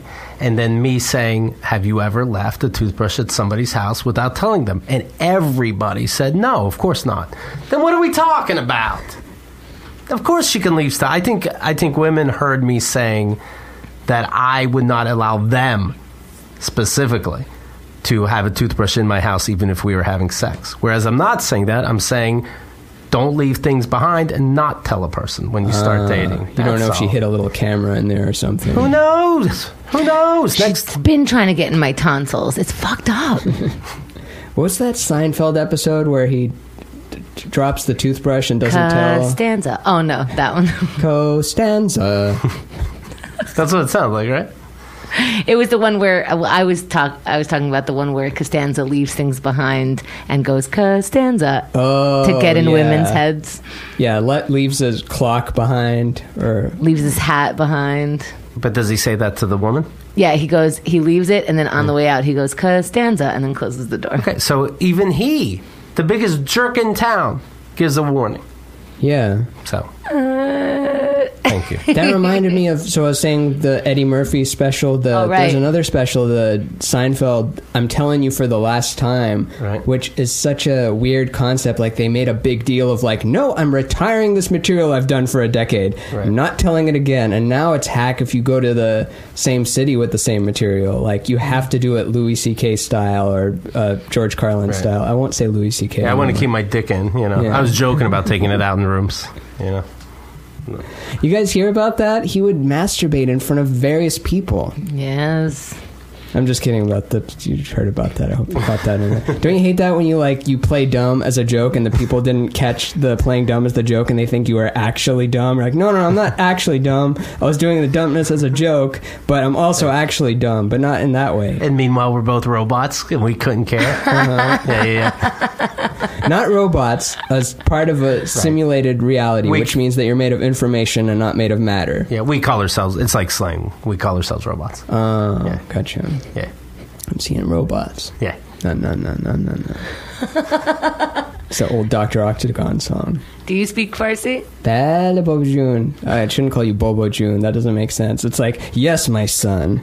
But yeah, I do. I speak kitchen Farsi. That means that you know maybe a few thousand words. There's certain words that if I'm watching news in Farsi, it goes too fast. I'm like, what was that word? What was that word? But like speaking to relatives, speaking to people that I do a show monthly here where no one was there, and it was like 2 minutes before the show was about to start, and there was this big group of Iranian people walking by where that was their first language and their second language was English, and I don't know what they were doing here. They're just visiting, but I just turned it on, like my Farsi, like bacheha mikhwai in comedy show nigah koni bo man khayli khandedar hastam bo, and just really selling it up. And they're like, oh, it's in Farsi. I'm like, no, but I'm Farsi and I want you to come stay. And they stayed. They like postponed their drive to somewhere else, and they stayed the extra hour for the show, and it was one of the best nights of the Rainbow Brainskull Did you tell Hour. any jokes in Farsi? On that night, yeah, in the beginning. I don't remember what they were. Because I could speak Hebrew as much as you could speak Farsi. I think it sounds like to relatives and stuff, news will go above and beyond. And in a comedy show, I'll get 80% of it. But I won't be able to be funny. Have you tried just going, let's see, the metaphor I'm looking for is in music. Have you ever heard never lose the groove to find the note? So if you're going to miss the note, it doesn't matter. Like, as long as you're staying in the groove, make those mistakes. But what's really bad is if you stop yourself and go back, because then you're missing the groove. So when I'm speaking a language I'm not good at, I'll butcher words and stuff knowing that I'll do it, but I'll stay in the groove. Oof, I'll... And they'll find it kind of like charming, I guess. It'll sound like, oh, it's cute. He's trying to speak like a normal person. It's hard because you have the right accent. So you butchering words in a good accent makes you sound dumb. You know what I mean? Like, that's how I feel. Like an American accent? Well, if I spoke Hebrew with an American accent, I wouldn't mind making as many mistakes. But I'm in Israel sometimes, and all of a sudden something changes, and I don't know how it works. My Hebrew accent is fine. I'm asking someone how a telephone works, and they think I'm crazy because it sounds like I'm a native, but I don't know how anything works. Oh, I think I might have heard you talk about that before, where they switch to English. Like, if you're speaking Hebrew and it's not perfect, they won't even... Well, along with you. I'll switch to English there so that they respect me more. Oh, that's funny. Yeah, because otherwise they're just like, just do your fucking thing. We're all in the same place, you know? How often do you go, and is the food bad or good? The food is so good. It's good? It's okay. my jam, though. If you like Mediterranean, you know, cucumbers, tomatoes, like that's eggplant, good. You know, meats. I was just watching one food show where they go there, and it was just the worst episode of it, and I think that maybe just the restaurants you went to, but I didn't mean to badmouth the whole country, especially that country, which is very surrounded by... all of its enemies. Politics, bombs. There's some sort of cube that's important, right? Literally everyone hates them, surrounded them, right? Like they don't have, like, you throw a rock and it's like, oh, wartime. There's a cube, right? Cube is Mecca. Are you thinking Infinity Cube or something? No, there's like this big like cube that they walk around. It's none of my business. No. The Jews? Jesus? Yeah. In Israel? Am I getting it wrong? I really need to know more about the world. So do I. I surprise myself with how stupid I am and why I don't know what this conflict is or who these people are, or why they did this, or why we're mad at this person, or what thing. I'm just still trying to figure out how to do taxes correctly. Right. And So some things aren't my business. Yeah. You know? Let my version of me fix it over there. I don't got to get in my own way. Israeli Keith. That's right. He definitely has a gun. I'm getting things done there, and I do a lot of punching. And I love Uzis. Right. Uzis I felt were big growing up as kids, and then you don't hear about them much anymore. That's Maybe because true. water pistols were Uzi shaped and they're automatic. Those were cool. Yeah. Ju, ju, ju, ju, ju, ju. Pew, pew, pew. Yeah. I had a friend that would say Z. It was very odd. He'd be Z, Z, Z, Z, Z. Oh, stupid. laser tag. Yeah, we're not friends anymore. Yeah, I don't like Just that. kidding. If you're listening to this, please. What the fuck was his name? Well, that's the offensive part. Not Oh, for no. nothing. Jack. No, it wasn't Jack. Phil. No. Dave. Have you had Phil Rosenthal on the podcast? Yeah, good guy. Yeah? Yeah. No, we haven't, but we would love to. Let's see. I'm trying to manifest guests for you that I would want to hear Thank you. on air. It's very comfortable. Thank you. Have you had Michael Jordan? We're going to try the week after, yeah. Have you had... I'd love to. Oh, man. You How do know, you podcast for 76 hours? How do you do it? well, we do a minute of silence every now and again. And it really lets you center yourself and sleep and not respect your audience. It's very... I have people say that it's Their very, favorite part? Is that insulting? I just got that there was an insult. You gave me time to really not hear you. And You gave me time to switch episodes. Or switch entire shows. You reminded me that I have a choice. when you come back, it's like, oh, shit, you're back. Oh, right. You must have been silenced. I want more things. I want more little segments and like, oh, now it's time for the wheel of truth, and you have to tell a truth about something. Or Okay, you go first. Let's do it now. Ready? Yeah, sure. Spin the wheel.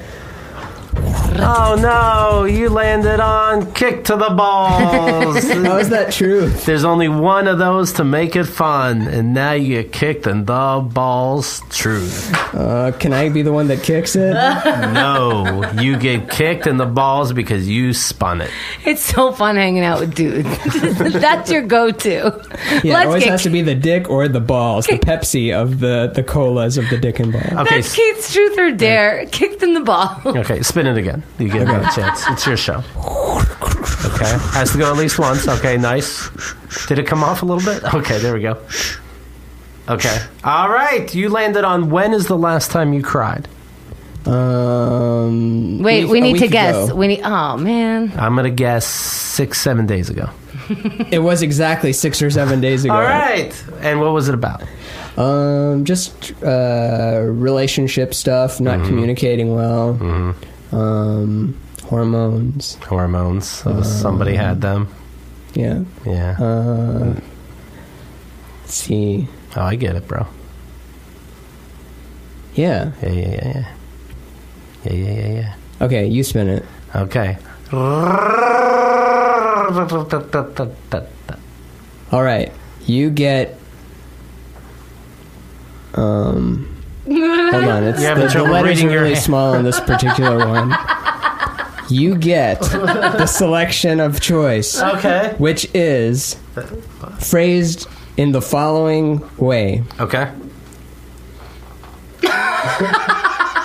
Real time. He's smoking.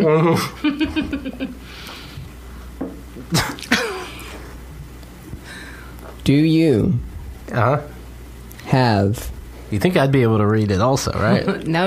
Right. No. Only the read master has to. Okay. It's a code. Huh? It's a truth. It's the Okay. wheel of truth, Right, by the right. way. So just in case I read you the instructions, you're like, I don't know what to say to this. It's Right. realize that it's a truth that you have to tell. What's the longest you've gone without beating off? Oh, that's it? Yeah. Question mark. I think there was a rough day in there. 10, 12 years ago. When did we start? Right. What's the long... Well, and you know what? In the Army, I am convinced that at least for the very beginning, for the first week, I do think they put saltpeter in your food. Because looking back, What's saltpeter? I'm a civilian. it makes sure that you don't get a hard-on. Really? And- It's the anti-Viagra? Yes. And I even... So if you take that and a Viagra, nothing happens. I was the first, right. I was the first, your heart gets confused. I was the first group, battalion, that also had women, that had men and women together. And with that said, I never got sexually into any of the women. That's odd. So for a good week, I didn't even have an interest. Saltpeter. Yeah. Now I understand why it's called saltpeter. Yeah. It's like putting salt on the snail. But So just a couple of weeks? Just a week, yeah. Yeah, because then when I was in regular boot camp, I know that I did. So you're talking about like all this interest stuff, not even like the clinical style of doing it just to go to bed. What do you mean? No, during that week, you mean? Yeah. No, nothing. Oh, nothing. Yeah. That's a good week. All right, I'm going to spin the wheel. And now, Keith, read out the thing that it says on it. This is, when is the next time you will cry? Oh, boy. I can do it right now. Could you make yourself cry?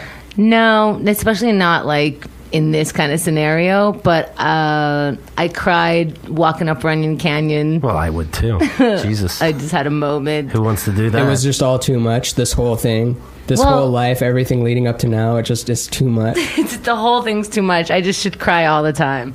I don't know. I think I can cry all the time. It doesn't bother me to cry. It's just a moment. It's good. It's like vomiting. You feel better after you do it. Yeah. And I think men have the problem of not being able to vomit enough, so it comes out in different aggressions, whether it's like the, I don't want to talk about it kind of aggression, or the screaming at people in traffic.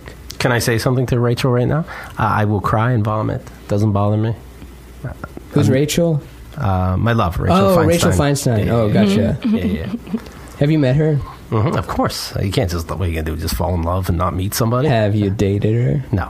Have you? Oh, if I could spin, I would have chosen the... I would, if that was on the wheel, I would have told you the truth. Should we call her right now and get her on the phone? I don't have her number. I do. What if we both called at the same time and see which one she picks up? Maybe they block each other and I'm in the clear. Oh, probably. No, not in today's phones. No, you can't do it. Yeah. But just, just throw out my name in passing, Okay, I will. Like it's no big deal. Like, hey, that Keith, huh? Wow. Something like that. Yeah. Something that's not really so obvious. Yeah, when he touched my foot. Go like, there. It felt good. Yeah. Go like, there, it's hard to explain. But there is a sexual chemistry I've never seen coming out of that guy. Like, pow, wow.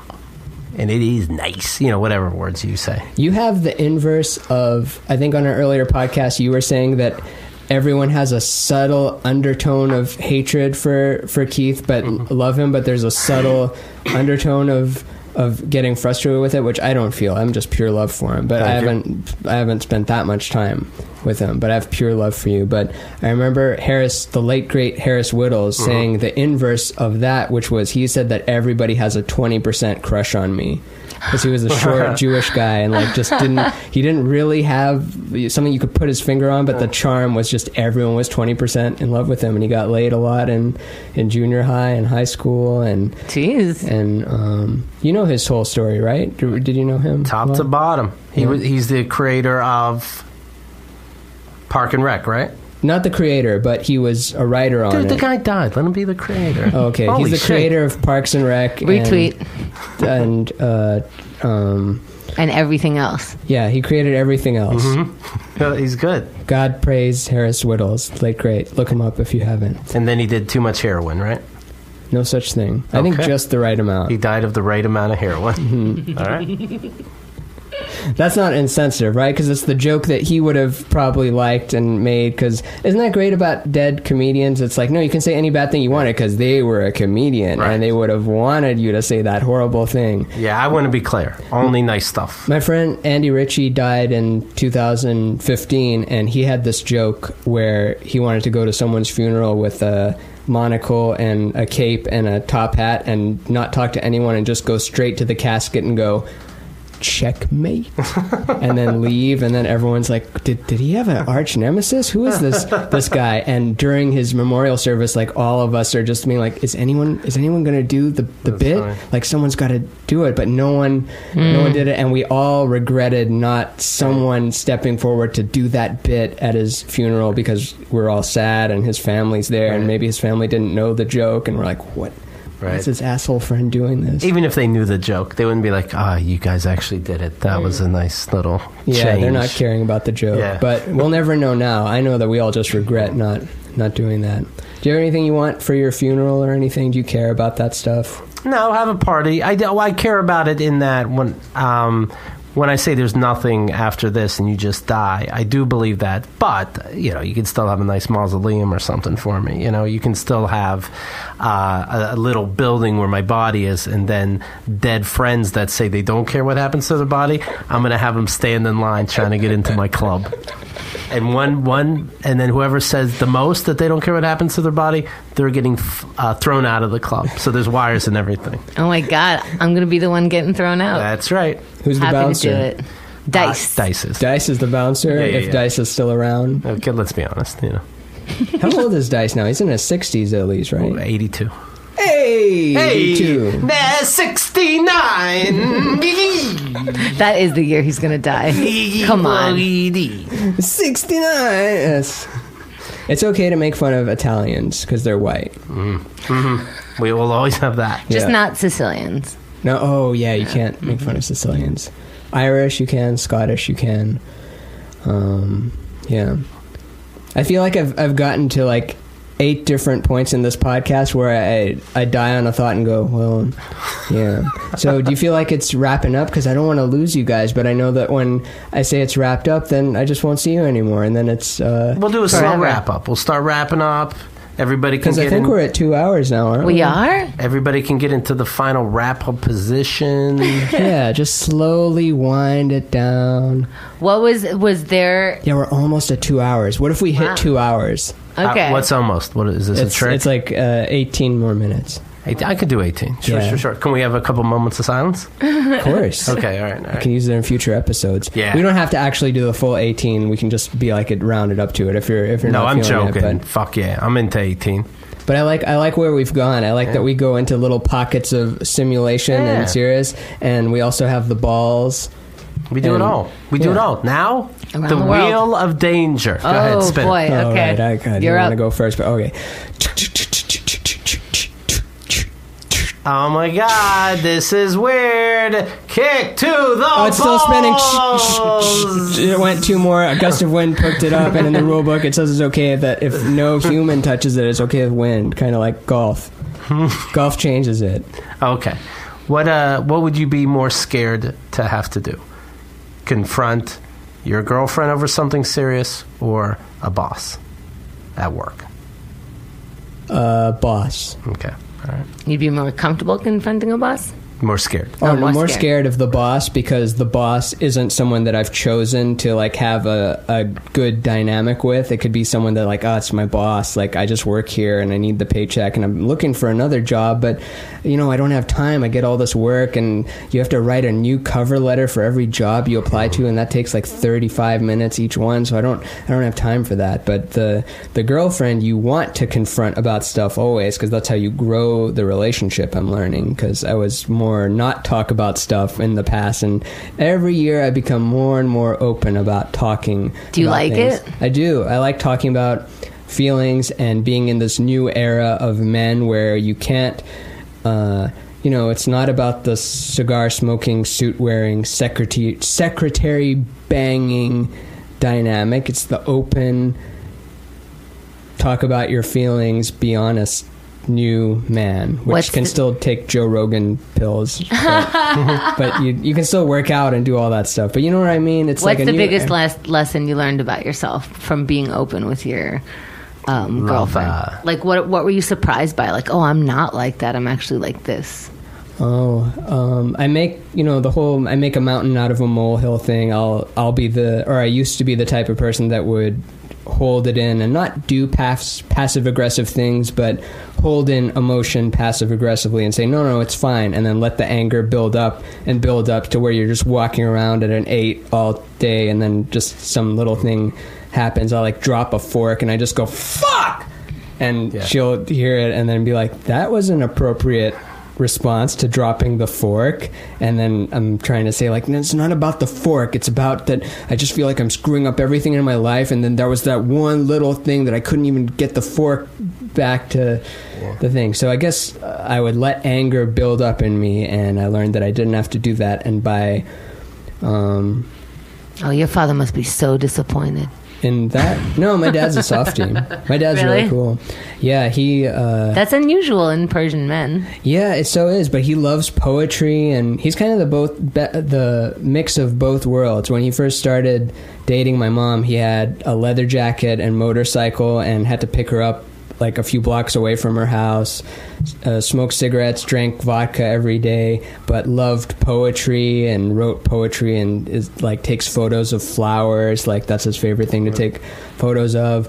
Back when we lived in Texas, there was this water moccasin that came by our front door. It's a snake that's like 6 feet long and huge and easily can kill you, and one of those really bad snakes, and it was going across our lawn. The whole neighborhood gathered around. It was going into the neighbor's lawn, and my dad had a shovel in which he could have decapitated it on the way to the other side of the fence, and the whole neighborhood is like cheering him on, like all these Texan guys, like, come on, now do it, and he just couldn't bring himself to kill the snake. He's like, no, it's just hanging out here. I know it's dangerous, but I couldn't bring myself to kill the poor animal. And then, of course, it got shot over a neighbor's lawn later, but that always stuck with me. Like, he couldn't kill the big, scary thing.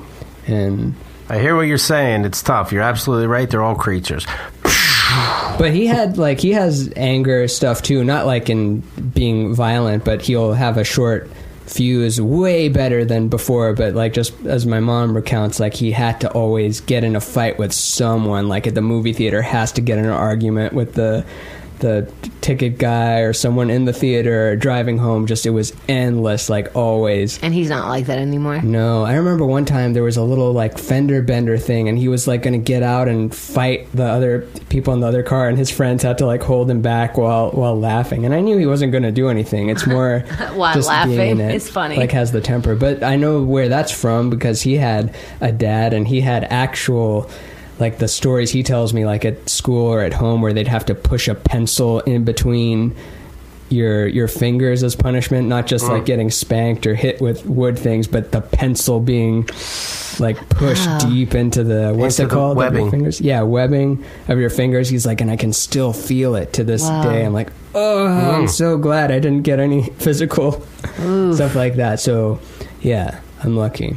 But it comes from maybe not just family, but I think even with women earlier, if you showed emotion, and maybe still, I'm sure to this day, still some people, but I've had people be like, oh, could we not do the whole crying thing anymore? And it was the only time I'd ever cried, whereas the woman had cried hundreds of times, but then the first time I cried, it was like, can we not do the whole crying thing anymore? So it's like pushing that masculinity on you, like, you don't get to cry.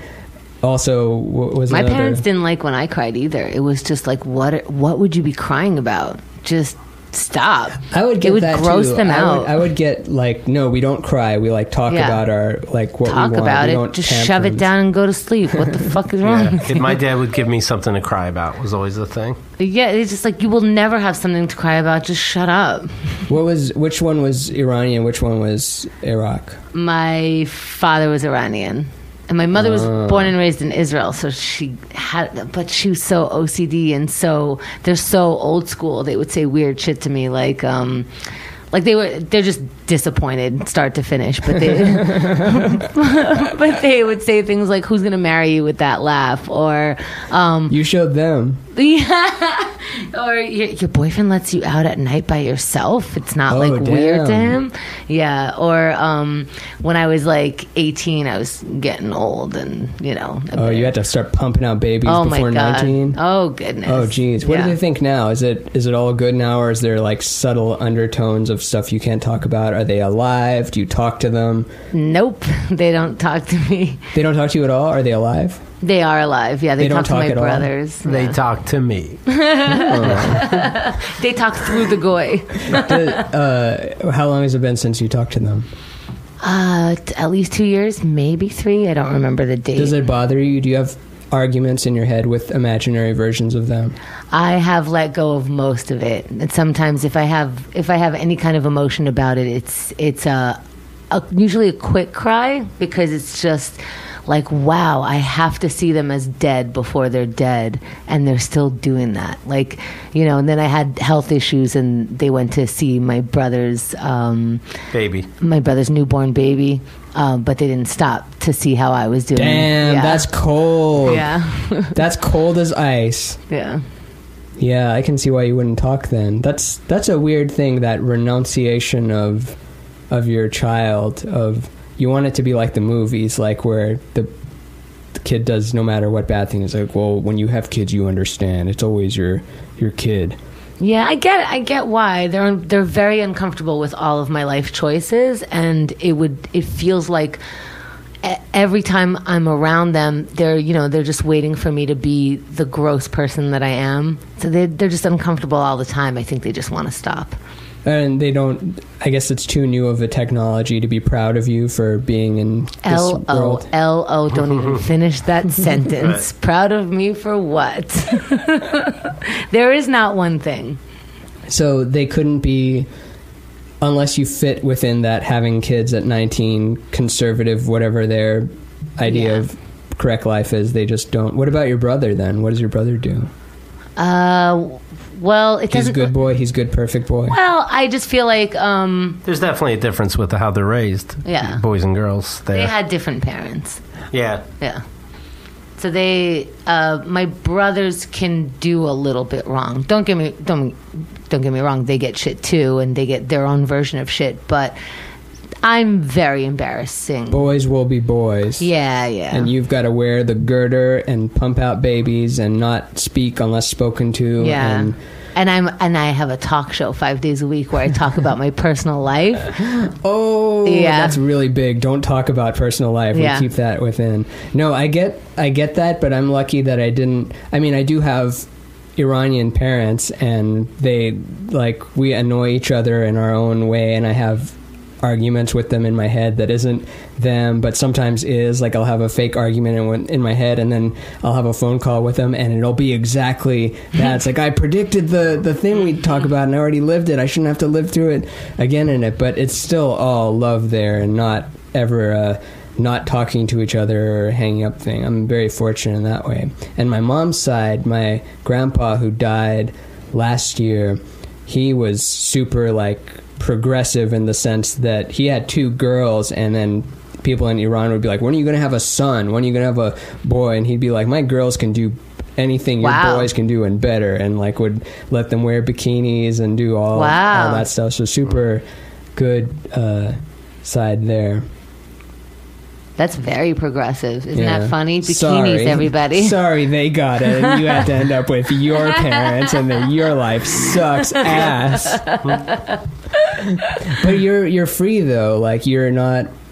It sucks that you can't talk to them. You don't have that relationship. Maybe one day you will. Maybe there'll be a big shift, or they could leave this life not having done that. But yeah, I'm proud of you, and I think you're proud of you. I am, and my in-laws are really proud of me, and that's weird, because they go, we're really proud of you, and for years I would be like, oh my God, yeah, I'd be like, but what, oh my God, what's the end of the sentence? We're really proud of you, buddy, good Father job. Always told me anything that precedes the word but is bullshit. They're amazing people. Yeah. That's cool. Yeah. So you found a new family then. So he gets along with his parents then. Yeah. You see my slip there? Yes. What a blundering buffoon. I'd get kicked out of that bachelorette party. Or no, the bachelor party. Oh my God. Yeah. What is happening? No, because I was not the bachelorette party. Your bachelor party. Right. And this is from how long ago? This might be an old episode. When did I have a bachelor party? Yeah. Yeah, it's an older episode. Yeah, before he got divorced. Before I was saying to Rachel, I love her. Yeah, I jump back around earlier a lot. Than that. I jump around a lot, and then I lose continuity of what's actually going on in people's lives. But fair. Do you do the wheel thing with the podcast? Like, you know what? I'm just going to go and then stop and just go this one. Like, oh, what was it like in 2015? Ooh, that's what we were talking about in 2015. Ooh, no, I don't want to do that. Really? No. Did you not with yourself? I mean, with other people. I never listen to yourself. Why would you do such a thing? Well, she means do we sound like delirious for a minute or something like that? You know what I mean? In 2015? And whenever you're spinning. Oh, no, I was saying... Oh, no, you guys don't sound delirious. Okay. Who cares? Yeah. Okay. But it was funny in that, like, you were saying during that bit of an older episode where if anyone mixes up the pronouns, you'd throw them out right away. And I can see that. Yeah. That you said that? I probably It's did. like, here's how progressive I am. If someone says, don't you mean, and doesn't even finish the sentence, I go, get out of here right now. Yes. He's progressive. You don't fuck with my bros. And I'm trying to imitate the screaming off mic. That's pretty good. Some of it gets picked up by the mic, but some of it doesn't. It's that thing that really professional singers know how to move the mic exactly enough away during the thing and not make it too filleted looking. But you know that old Chris Fairbanks bit with the people say he brushes his teeth gay. He's like, I don't brush my teeth gay. I brush my teeth thoroughly. Brush them thoroughly. Like, what I do is I get one toothbrush, and I brush, and I get another toothbrush, and I get both of them going at the same time, and then I squirt toothpaste all over my chest. Burned that bit. I think I've burnt like 17 comic bits and movie plot lines on this podcast, and I don't give a funk. You should tag all of the comedians you mention in this podcast. They need to know. Yourself. Yeah. People steal my shit, my drawings, and they steal the like meme accounts will do it, and they'll crop it out so that my name's not even on it, wow. and it'll have way more likes than my account because my account doesn't have. It does all right. I've got like 3,000 something. Instagrammers. Congrats. It's nothing, right? Just a normal person has that. Like, normal guy with his dog and like 49 posts has that amount. Not all, but it's That's not true. It's just the average amount of stuff. I Don't see let it as them big. get to you. That is not true. That is next year's goal. One thing at a time. And the followers doesn't matter. I know it's the depth. It doesn't matter if you have 1 billion people and then only a few people look at it. And it doesn't even matter if you have any of those at all. It's a stupid thing that could the floor could fall. What is it called? The floor could fall from beneath it. Keep your feet on the ground. Keep reaching for the stars. That's what you're thinking. No, it's not. You are. It's not. I can tell. The ground fall out. Yeah, doesn't make much sense, does it? The bottom fell out. Okay. Yeah, the bottom fell out. The bottom fell out of MySpace. If you had a ton of Dane Cook MySpace followers, doesn't mean anything. It's true. Who was saying it? Dane Cook looks like Harvey Weinstein now. He does? Someone had that joke. I thought it was good. It's not even a joke. Yeah, I saw him with his 12-year-old girlfriend on the beach, and he's, honest to God, he's the size of a house. What? He was just like so totally fit. Just a couple years ago, he was Instagramming almost naked. I don't know. Robert Kelly told me that and made me look at Dane Cook's account. Oh, I love Robert Kelly. I don't know why. I love that. I guess you guys, you were included in that mix of things. The whole East Coast busting each other's balls, real ass. No comedy. time for feelings, bro. We gotta fuck it. You have a feeling? Fuck off. That's what it's about. Here is all about you are so talented. I love your brain. Great set. Sorry I wasn't there for your set. Sorry I missed your set. Right. Now over there, it's like, fuck you, fuck your fucking set, and we love it, and we love crying alone. Get out over here. Yeah. Oh, pizza. Yeah, pizza over here. Fuck you. Woody Allen movies. Yeah, we'll say We're not allowed that. to say Woody Allen. We don't. Yeah. We don't like him, but we. Harvey Weinstein. Oh. Yeah. Louis. Kevin the Hitler. What can I say? Stalin always comes after Hitler. If you're naming off stuff like that, you got to do Stalin after that one. Yeah. Ready for the super wrap up? Yeah, I think I am. All right. I can't believe we did it. Yeah, we did it. And I think it's a good episode. I had Dude, fun. this is honest to God. And I don't want this taken the wrong way. I don't want anybody being upset. But it's not only a good episode, it's your best episode. And you know, because you've heard all of them. Heard them all, and we had a connection unlike no other. I think so. And I know so. Vibrations were high. Vibrations were high. Now I get it. Isn't that funny? 2 hours later, now I get it. Aura, stupidity, like all this stuff you guys do. And it's like, obviously that was in this room feelings. Isn't it weird that Keith could make fun of us right to our face and we just laugh? It's just good. That There's is something us. about it. There's something about it. I don't know what it is. I can't extract it and sell it yet, or even make a knockoff of it yet. But you jump out of bed. Oh, fuck you. Now, we had fun, we had connections, thoughts, simulation talk, silence, and other things. Now, I listen to some of these other shows. Don't make me say who. Well, I cut my dick off and eat it. You know who I'm talking He was about. this close. Oh, Dick Eaters. Yeah. Dick Eaters was good, and Yeah. I got kind of commercial after they got those new sponsors and stopped being able to talk about real shit. What show did Stamps might ruin everybody. So. What show did you do where when you were done you're like, I don't know about this fucking guy? Of mine? Yeah. So far, none, but Good. it's so early. Yeah.